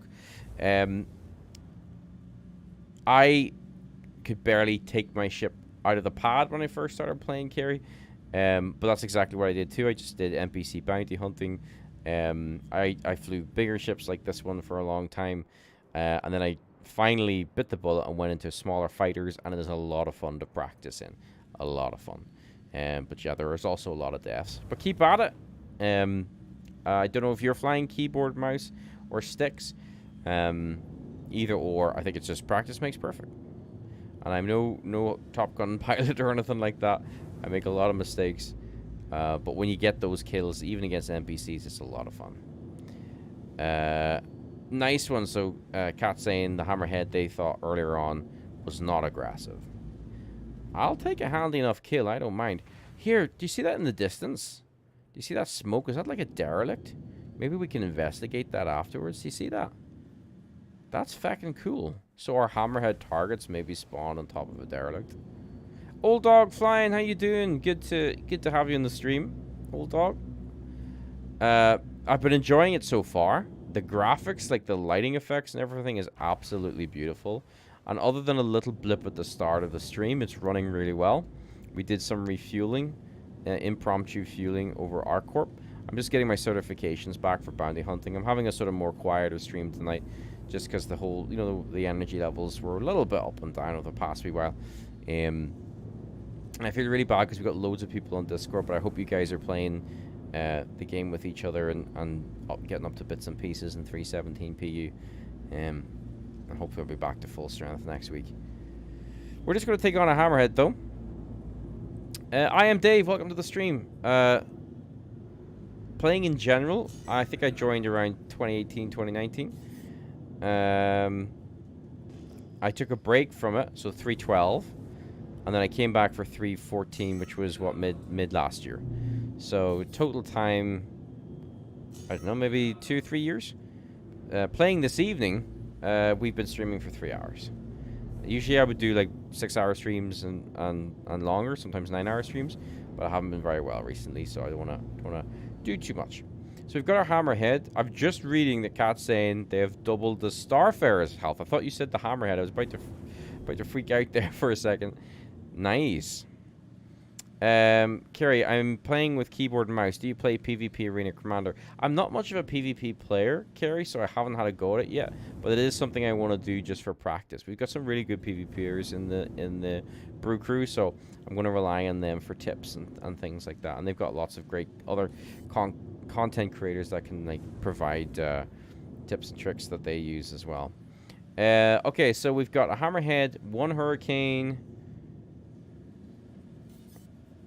and a Vanguard, right? We need to try and pull them out. So this is where I'm going to use my missiles, I think. Let's see if we can force them to come out and play. Got 28 size ones. We can actually see there's the Vanguard with its size 2 shields. It's only got 2 faces. Now I've disturbed the Hornet's nest, so we need to gain elevation quickly. We need to gain elevation quickly. Come on, follow me out.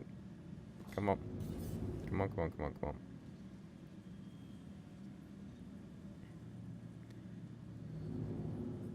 Carl. Welcome, Carl. And Bane.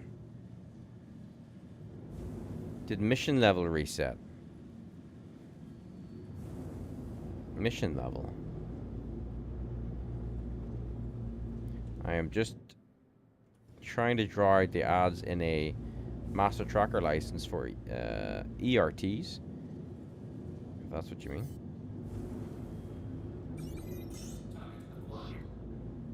Yeah, they're not wanting to play ball here. Alright, we're gonna have to be a bit more aggressive.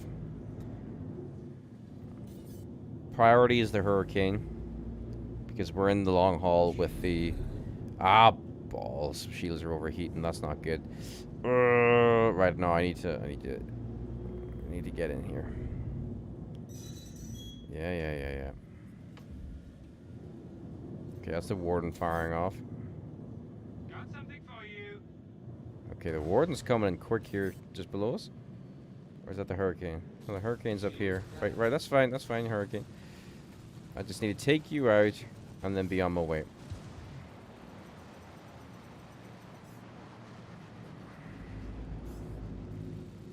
Sorry if I go a wee bit quiet, just trying to focus here.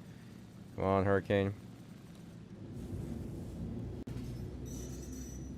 Gimbals do tend to be a bit... Ah, sorry, I'm pressing the wrong button. Pressing the wrong button. G instead of H for the decoys, which changes my targeting type. Come on, hurricane. Come on. I need power back to weapons. Just need a little bit to finish this guy off. There we go. Lovely. That was the big thing I was worried about. Hurricane's down. Happy with that. I am Dave. Gotcha. Thought you said something about learning to fly better. I like that as being you. I've only been in a week, so no. Oh, no, here. No offense, Dave. No, absolutely. I think, no offense taken at all. It's always a learning curve. 100% always learning curve. Old dog flying, your rep is still the same, but yeah. Oh, yeah, sorry. So, yes, when 317 came out, I've kept my rep where it is, but yes, you have to earn the certifications again to unlock them. Once you do that, you'll get ERTs and VHRTs and all that jazz. This warden, oh, the warden's drawn me in, and my shields have not recharged. Bad position to be. Bad position to be. Oh, dear, oh, dear, oh, dear, oh, dear. Because I can't really move a lot in Atmo, and the gimbals are trash, I found. We'll do a pass anyway and try and weaken its shields a little bit. But yeah, we need to bail out. We need to get our shields back up. We need to get our boost back up.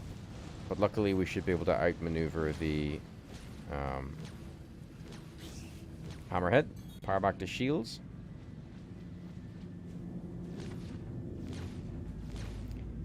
Now I need to deal with this warden.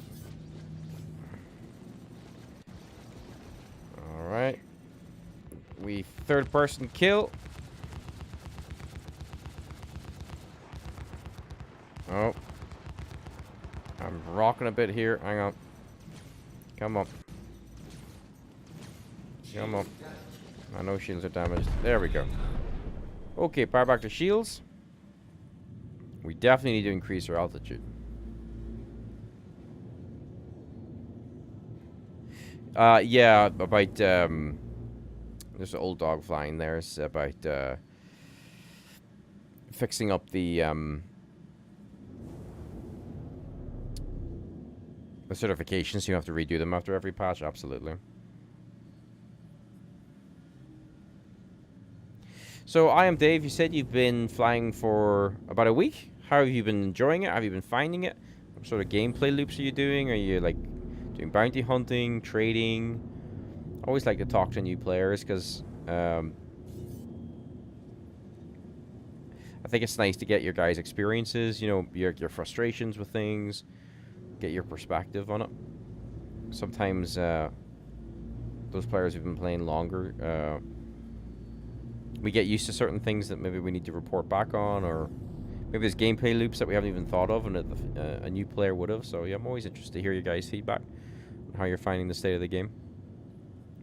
Right, so we need everything sorted. So we got our shields of 50% at the front, 55. Weapon clip, we're going to go to full. I would prefer to be an Atmo because he's going to land every shot on us, as we're going to land probably more shots than him. We'll try a bit of a strafing run, but that's not going to work very well. Yeah, this is going to be a bit tough. I'm going to be hitting multiple shield phases as well, which means I'm losing progress. Somehow he's hitting my reverse shields. That's a pain in the arse. Okay, see what I mean? So, if we can focus on one shield phase, but he's turning now, that's the problem. So it's a bit of a longer haul. Right, so usually in space you can escape pretty quickly. But on atmosphere it takes you have to think about escaping a lot sooner than you need to. So we've got 33% on our forward shield. If I can keep him just here, I might be able to outdo him in attrition. Targeting, or not targeting comms bug, which is a bit of a balls, but that's why I've got the other MFD set up. This is looking good, this is looking good. So now we've got to decide, do we commit or do we recharge? I think we commit, so let's get those clips back up. And then power back the shields. He's got a stronger face against ours, which is not good. Which is not good at all, but I might be able to get him down. Come on. Come on. Nope, nope, nope, nope, nope. We need to get out. I only had 2 left in the rounds. Maybe I can position my shields in such a way where I cover some of the fire, but hopefully we can... I got a wee bit too greedy there. Hopefully we can use missiles now to finish this off.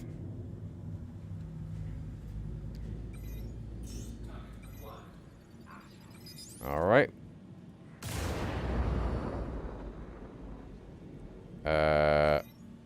Okay, they apparently hit. They're size 1s, they aren't going to do an awful lot, but even if it just keeps the shields down, while those missiles are having a very interesting journey to their target. So this is cutting into my profits, but that's fine. Yeah, I think our shields are sufficiently repaired. Let's go back in and see if we can finish them off. Keep power to shields as we approach the target. I'm going to need boost actually back in a second. I don't want him to repair his shields too much. Get some power back to boost. Okay, we're going to start firing now. Okay, that front face is not where I want to be aiming. Oh, there we go. Nice one. A bit of an anticlimactic end, but we probably could have taken them with a bit more commitment in that final pass, but I just, you know, we were taking hull damage. It's very easy to get popped. I know the Constellation is a lot stronger these days, but yeah, there we go. So a Constellation took on a Hammerhead, and if you've got good reputation, that can normally pay about 30k plus per kill. I've just decided to go and have a wee nosy here before we finish up for the evening. As I say, I might get another little fight in the Snub just to show you what that's like. Let's land just over here in this flat area beside it, if I'm not going to accidentally crash into anything. Rotate my camera. This is pretty cool. Don't know if you guys have like seen many derelicts. I haven't.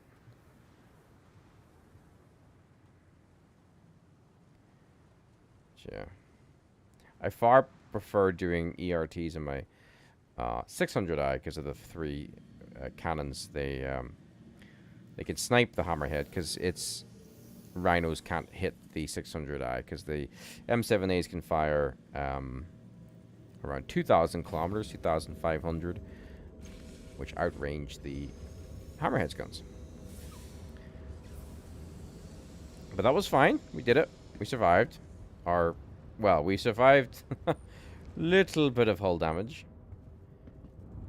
I doubt anyone's going to come steal the ship, so I'll leave the thing down. Alright. Well, how awesome is this? We've landed on an alien world. It's not really alien, it's Hurston, but still.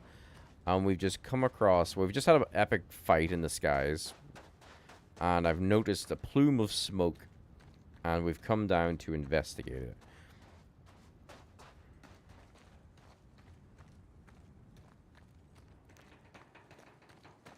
Do you hear all the sound effects and everything? Like the creaking metal and all? That's very cool. Oh, okay. Let's just take a little bit of a closer look, third person.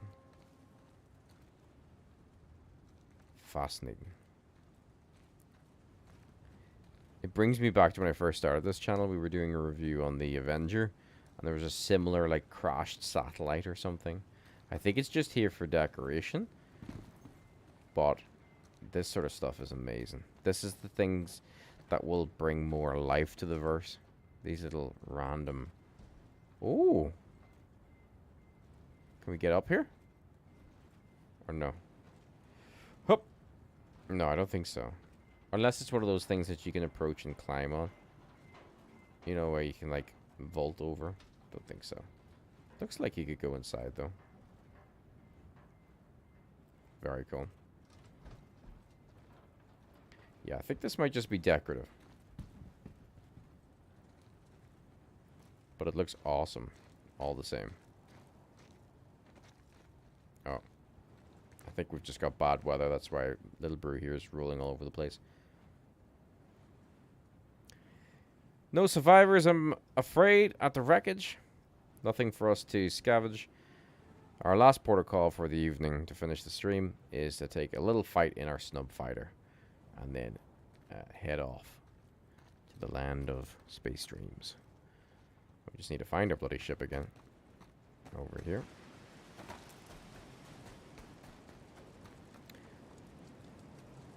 Oh, the guys are saying it's part of a future mission. Jump puzzles. And Rep saying you can get inside. That's cool. Very awesome.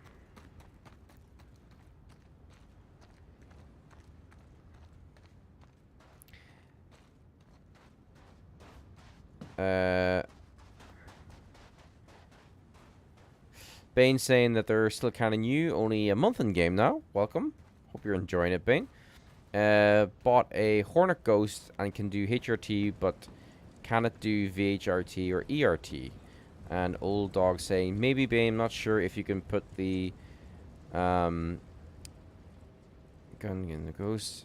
If you can, you should be able to. You just have to. Yes, yeah. So we've now this was in 3.16. We've taken the starter ships up against the Hammerhead and won. And that's me flying it. As you see, I'm not no ace pilot. So it is possible. I like sort of chill encounters. So if when things are a bit stressed, I get stressed. So that's why I stick with VHRTs. But I'd say a Hornet can do VHRT, no problem. I haven't flown a Hornet yet, but I think it should be. You know, we've been taking like other little ships against VHRTs. It is trickier, but it can be done. Let's prove that. We're going to take to finish off the stream this little ship here in a VHRT, the little Snub fighter. Do we have any local VHRTs? Probably not. It's probably in Crusader. Let's see. No, yeah. Alright, let's go back to Crusader. Okay. Storm doesn't like me doing that. Alright, off we go. As we leave the planet's surface behind. And our wreck. And our busted up Constellation Phoenix. That's what we'll do. We will take the Snub into a very high risk target.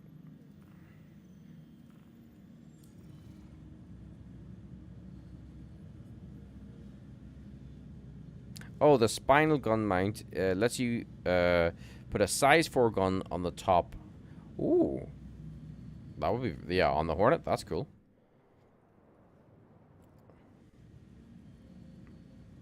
Yeah, that would definitely allow it to carry its own in a VHRT.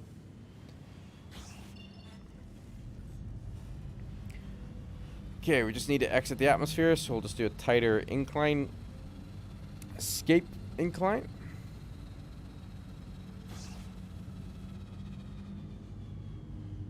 There we go. We should have enough juice to get us back to Crusader.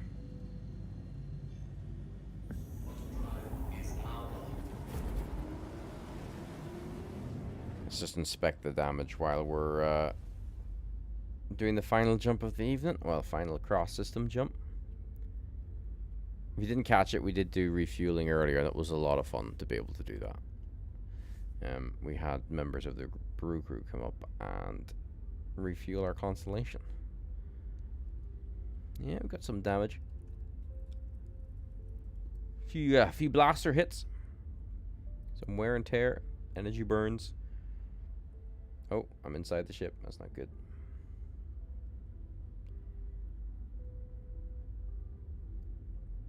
Doesn't seem to be any main penetrating hits on the armor or the hull. And most importantly, if we reset our camera and rotate around, and if we check in here, yes, no damage to the fancy interior. All the leather chairs seem comfy and intact. The marble on the bar uncracked, and no broken glasses. The most important diagnostic of the ship. It's really cool bed logging. Well, but that's another thing we'll be able to test in 3.17 is the state of bed logging. When I first played 3.12, it was just a thing you did if you felt like maybe busting the busting your ship or your account.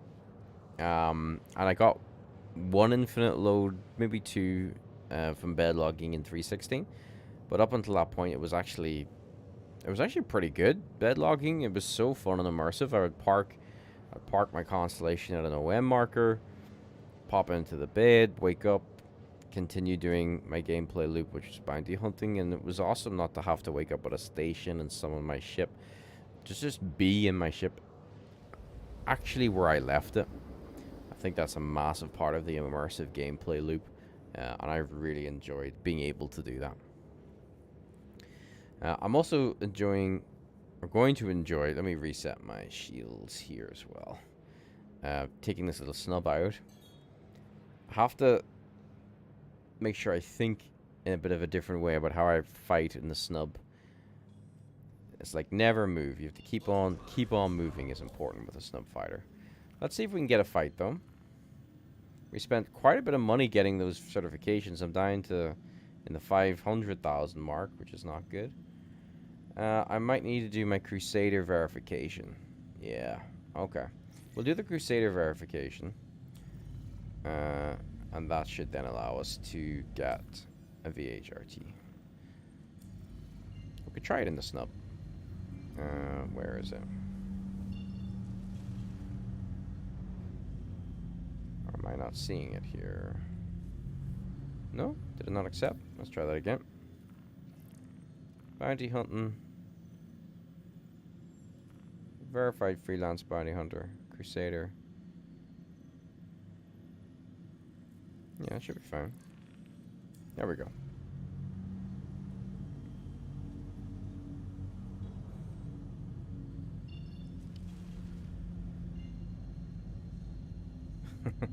I can't wait, old dog flying, till that gameplay loop will come in. Of like VIP transports. Imagine if you had to give them like a show. It's like, well, this VIP requires a battle to make sure the steak goes down easy during dinner. You know, you have to go into a fight. I think that'd be pretty awesome. You have like different, sorry, fly had to shoo away. You have like different like, you know, different ships, and if the ride was too rocky or if you pitched too hard and they had to spill their champagne, you would lose money or whatever, as you say, lose space Uber rating. I'm into all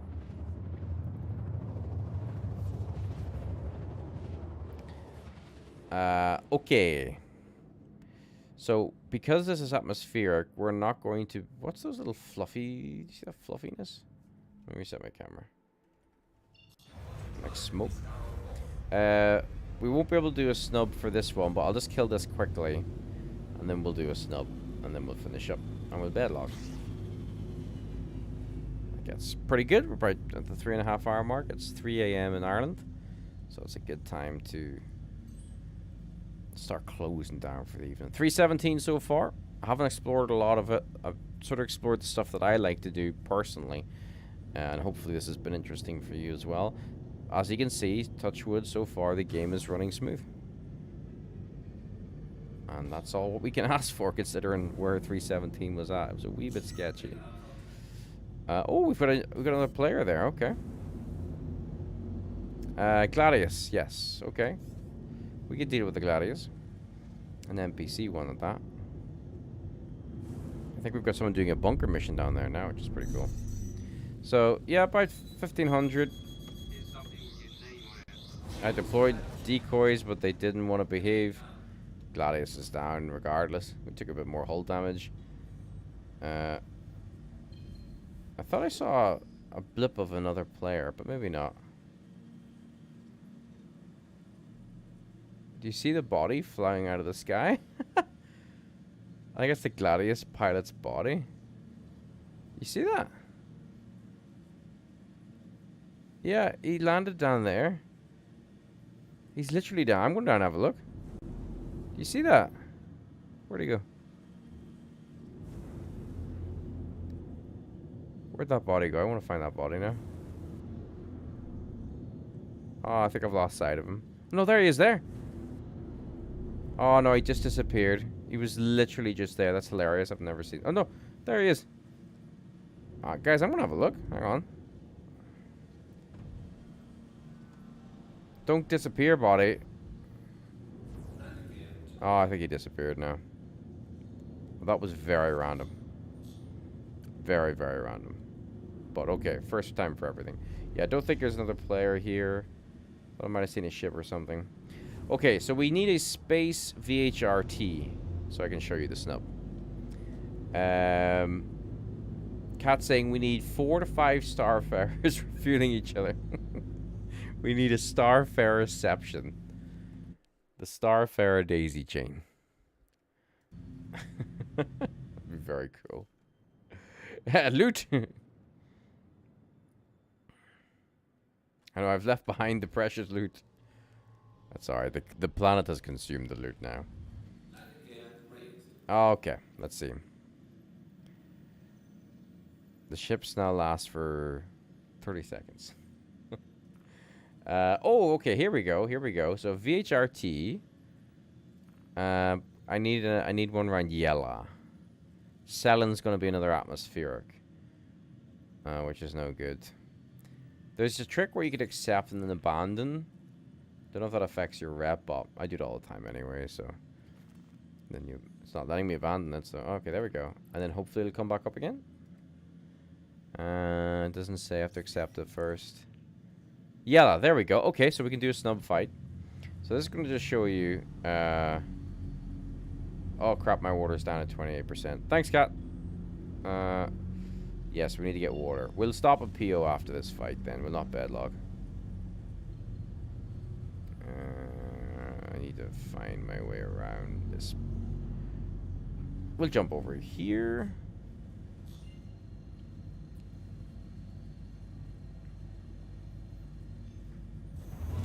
And over to Yellow. So yeah, we're going to take out the snub for the final part of the evening. Then I'm going to grab a quick beverage in game. Well, I suppose if I'm bedlogging, it should be okay, right? Should be just a quick fight.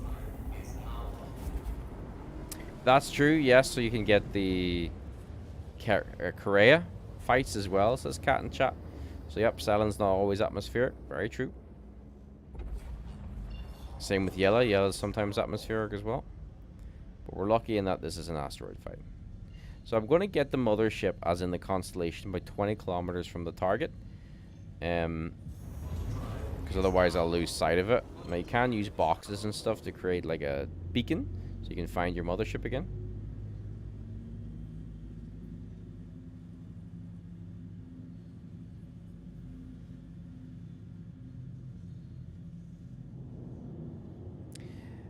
Old Dog saying, have to run. Glad 317 is going well for you. Catch you soon. So nice to have you on the stream, Old Dog. Really appreciate it. You have a good one. A good weekend. And I'll catch you in the next one. Okay, so yes. Kat and Joshua are saying, bedlogging no longer resets your hydration or food. Okay. That's a good point from both of you. Thank you. So I probably should need a wee beverage before I log my character out. Oh, I'm getting too close. Stop. So your snub can target your constellation from about 20 kilometers. I've gotten too close. Normally this would be a really bad thing, but the ships don't seem to spawn or register me this close. So that's okay. I'm going to power the shields. Get out of my seat. Let's take the little snub out. So we're going to run to the back of the ship and grab the snub fighter. I mean, I just look at the view from out here.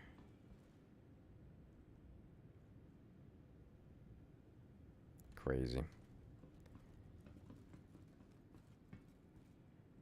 Oh, this game. Right, anyway, sorry, distracted. Let's go grab our snub fighter.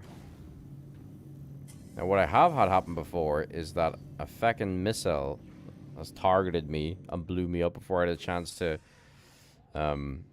which is exactly what's happening.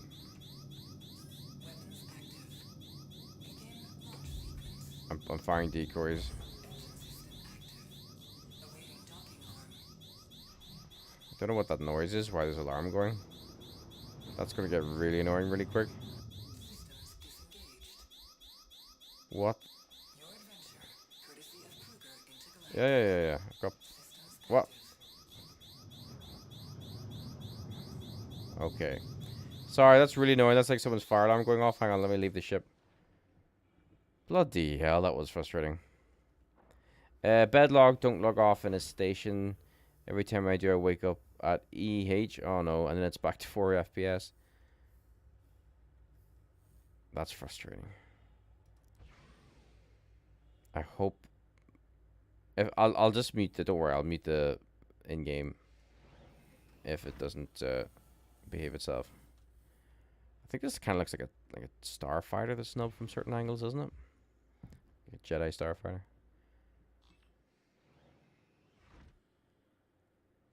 Seems okay now. Let's try it. If not, I can just mute the game sounds. So we're in a little snub. We're doing a VHRT. We've got 4 size 1s. It is damaged because it's already getting torque imbalances, so that's hilarious. It does have gimbaled weapons. What have we got? Hurricane, Warden, and a Warden. So we want to take out the easiest targets first. So I'm going to attempt to take out the... Ooh, okay. Take out the Wardens first of all. Now we are damaged. Bear that in mind, but we are super maneuverable. I also can't tell really if I've got hull damage or not. So what I need to do is change my MFDs because that was pretty bad of me. So we're just going to run away for a second. I've also sort of not kept track of where our mothership is, so we might get a bit lost here. This MFD can be a bit difficult to change. There we go. Now I can see my shields and things. Now we're ready to fight. Okay, where's the enemy? There we go. Primary target is a Hurricane. I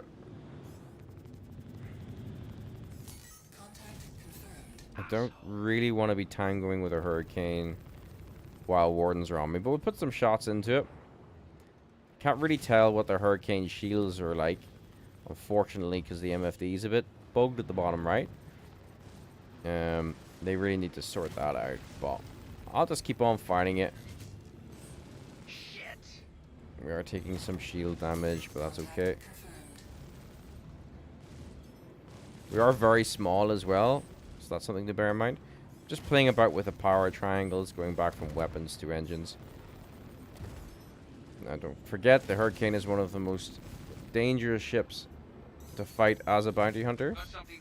His escort is caught up with us. I'm just attempting to put as much fire in as possible.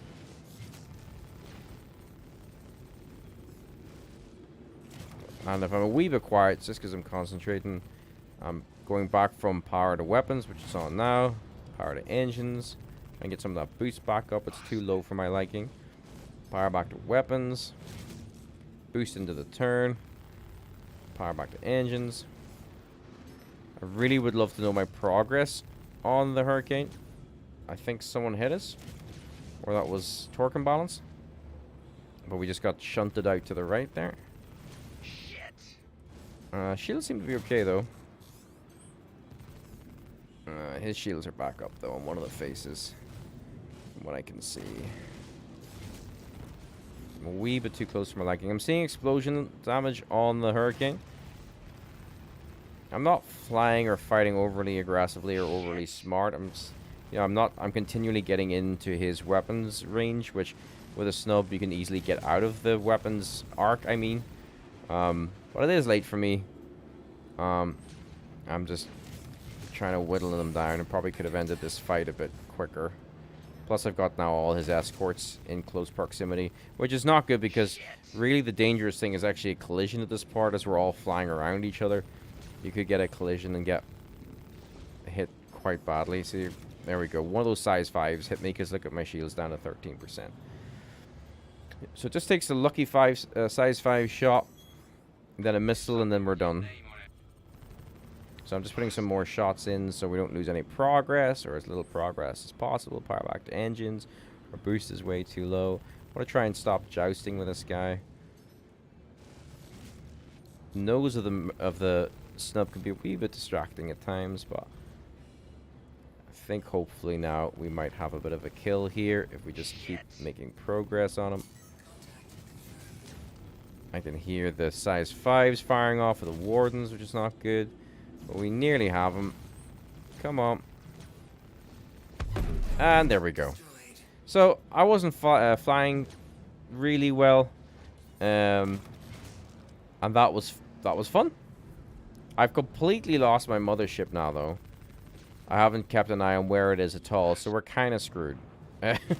We're kind of in space with no mothership, which is not good. But we'll just finish off these wardens. Again, we're in a snub. I'm using lead pips. Probably should be using lag so I can focus my shots more. You see how quickly the wardens go down? So to, I forget who it was in the chat, but was asking, could you do like a Hornet in a VHRT? Albeit we're in a very maneuverable, very small ship. So that in itself is a great strength of this ship. Because we can just stay behind the target like we're doing now. But yeah, I'd say you could do VHRTs, yeah. In these. I haven't, a bit of overrule there, but we do have a torque imbalance. I wasn't overly worried in that fight. There we go. I might need a ride cat. Yeah. I think I've flown way too far out. There should be some sort of beacon system with your own ships. Surely it's not that hard to do. Especially a ship like the Snub. I know you're meant to have like another pilot on there and you can coordinate, but I have no clue where my mothership is.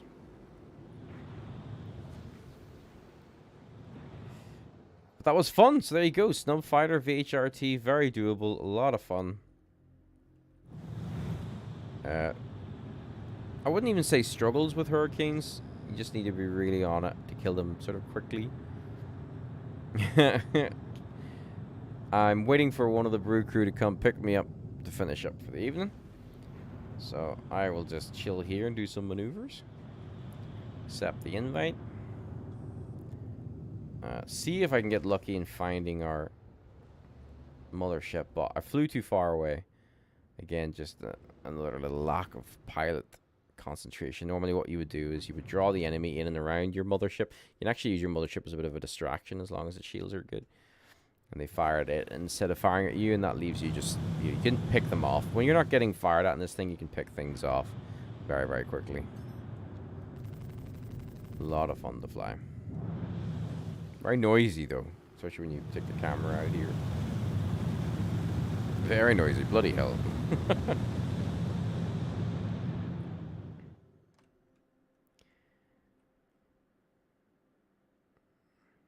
And it's nice and serene and peaceful when the engines are off.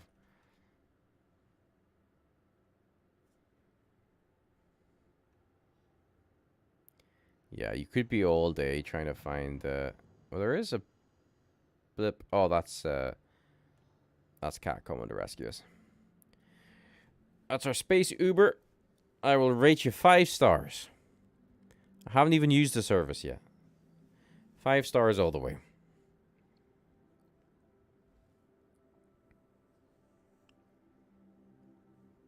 And I would If you're okay to provide it, Cat, require a lift to Grim Hex, where I'm going to set my spawn.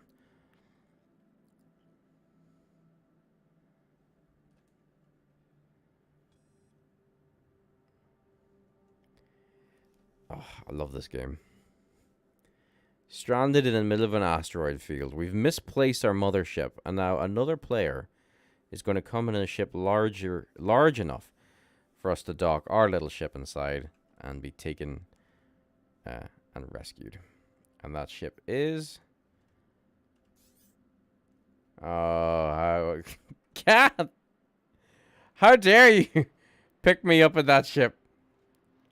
That is sacrilege. How dare you? This is against all natural orders of the universe. Oh, well, damn. Well, we're going to leave our little snub behind today as well. And we're going to be a passenger inside the... Well, that's true, yeah. If we blow up the snub, then it can get fixed. The circle of ship life. Okay, I'm coming over. EVA to your position.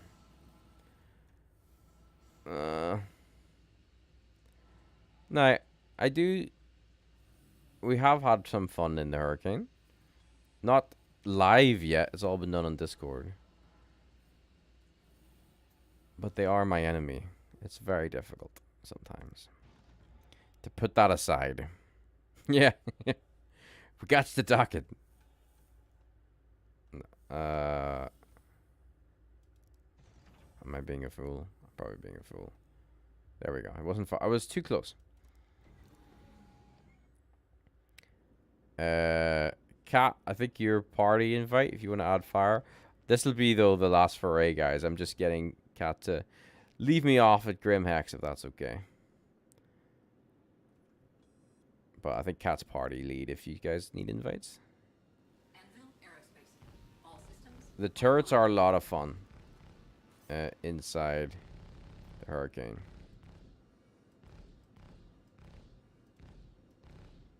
And look at all those rounds. Very cool.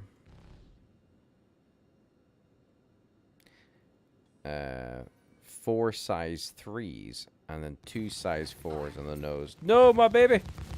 No! Rest in peace, little snub fighter. Oh. Sorry, I thought it was a party invite. Oh, yes, that's right. We lost the channel, didn't we? Pending. Pending. So we have a chat in-game. Oh, Panda. I'll accept your friend request, Panda. And is that a party invite? Does that work? Yes, so we've got the Brew Crew here, which is our in-game channel. If you just want to join, I think Fire is the admin for that. And it reset after the 3.17 patch. We're just approaching the space asteroid base.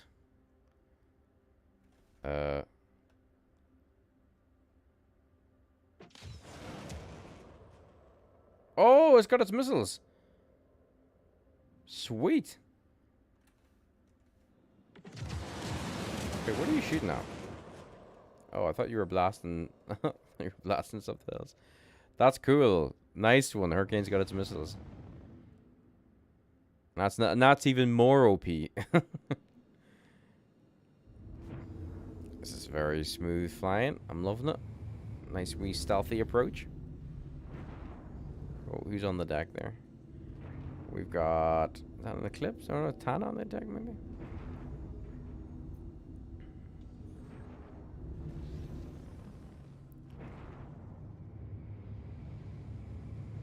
Very cool.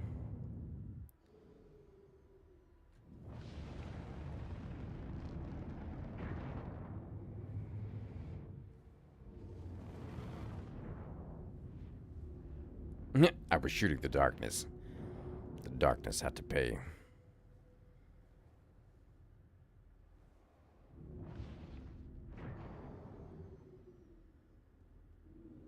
Oh, it looks like we got a couple of people parking up.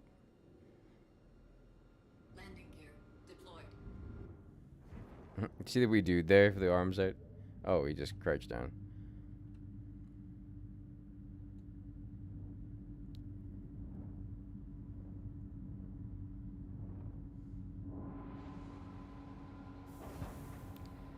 Perfect. Perfect. Thank you very much indeed. I appreciate the assist. I will get some water and burritos. Let me salute with you. Thank you very much. I don't know if I saluted, but I was saluting in spirit.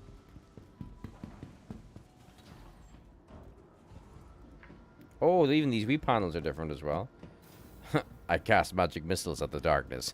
Very good. Oh, there's cat. Okay. Ah. Hang on. Need to salute. Salute. I think I saluted. I don't know if I saluted or not. Oh dear. Alright, that's already a bit scuffed. Alright, let's reset our spawn and then finish up for the evening. But yeah, 317 so far. Hello. Looks good. It's so nice to be back in the game. I think I'll like build up my... Oh, okay. Terminal looks a bit scuffed. Transfer. Confirm. There we go. Build up my resilience a bit more to getting some more gameplay hours in, but like just look at this view here. Amazing. Let's get our ship claiming so it's ready for us when we come back in to make some money because I'm broke. And then we'll finish up. Yeah, I'm liking these new terminals. Now, can they just like do a full revamp of the map system? That would be amazing. I need to reclaim the 890 because I usually launch the 890 from here. Probably should just claim everything, right? Your insurance claim has been sent. Well, because no, I can't really do that because I need to like do upgrades and things. All right. To the ASOP vehicle retrieval system. I'll just is that working? Let me just make sure that's working. Wait, how can I retrieve the 400i if it's stored in new Babbage? That doesn't make any sense. Will it work? Vehicle selected. Stand by. Your vehicle has been delivered. Alright, well, that shouldn't happen, but I'm not going to complain. Welcome. Goodbye to the I ASOP should not have been vehicle able to retrieval retrieve the system. 400i. The 400i's got super teleporting abilities. You can teleport across the system. Oh, I need to get water too, yes. I'll just get my Phoenix claiming, and then we'll get water, and then we'll finish off. Phoenix. File a claim. Claim timers and everything seem the same. That's no Your change insurance there. claim has been sent. Your claim... okay, what's going on? What's wrong? 21 minutes. I'm not going to expedite because I'll be logging off. Okay. Beer, food, Grim Hex. Where is that at? There's a hot dog guy, isn't there? I think somewhere. I love these panels now. Very nice. Space wizards. In space. And main concourse. I think that is the 30k protection that allows you to grab that 400i. I ain't complaining. If it lets me do it, that's cool. Oh, is that someone using the 1SCU cargo trick? Is that what that box is about? Oh, hello, friend. Hey! Salute you, my friend. Salute. Okay, never mind. You never got to say my salute. Right. Let's go get some food. Where? Oh, yes. No, we don't need that. We can get the green slush, can't we, cat? Let's get the green slush. Oh, hello. Oh, goodbye. Okay, yes, green slush. Cat was telling me about this. This does both your food and your water. The Lux, sorry. I keep calling it green slush. That's not very nice. Oh, I need to take my helmet off, though. Oh, whoops. Oh. Okay, helmet goes off. And inventory. Can I drink it? What's going on? I need to store it first. It's a wee bit scuffed. Put this in my hand. And now drink it. And now drink it. What's going on? Give me the stuff. Give me the stuff. Okay, it's bust. Let's buy another one. Alright, and drink it. Oh, it's working. It's just it's not doing the animation. See the bottom right hand corner? 4887. Oh, shit. I don't need more info. Close that down. And quick buy.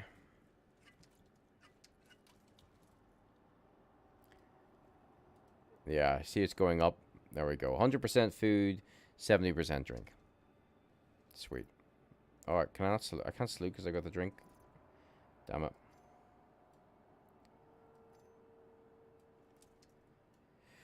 Okay. Ooh, Nerf gun. Yes, please. I will take that off. Your hands, if you don't want it, during the week. No problem. Thank you very much, Kat. Let's park ourselves over at some prettiness to finish up for this evening. Because this whole viewing gallery is so awesome inside Grim Hex. If I reset my camera, that is, of course. Very freaky eyes on me. Sorry, everyone. Thank you very much for watching tonight's stream. First of all, thank you to those Brew Crew members that helped me out this evening with information, food, and support. And a wee pick up at the end when I misplaced my mothership. Who misplaces their mothership, really? Again, massive apologies to those Brew Crew who are in the Discord. I hope you've been having a great evening just exploring the verse together. I wasn't able to make it tonight, but hopefully I will be on the Thursday session to play with you all. I'll probably be on beforehand, to be fair, now that I'm starting to get back into Star Citizen after a brief hiatus. Everyone on the stream, thank you so much for watching. Hopefully you've enjoyed a different look at the verse. 317 is not disappointing at the minute. I'm loving some of the new features. 100% loving the graphics. They're absolutely amazing. And my weird blue eyes is quite terrifying. That's all from me for this evening here, this Saturday night. It is 20 past 5 in... no, it's not 20 past 5. It's 25 minutes past 3. Ugh. Thank you all for watching. It's been great to be back. I hope to see you this same time next week for another stream. Don't know what we'll have planned. I'm sure we'll be getting up to some sort of shenanigans. Night, everybody, and thank you as always for watching. Have a great week, a great day, and I'll see you in the next video. Bye for now.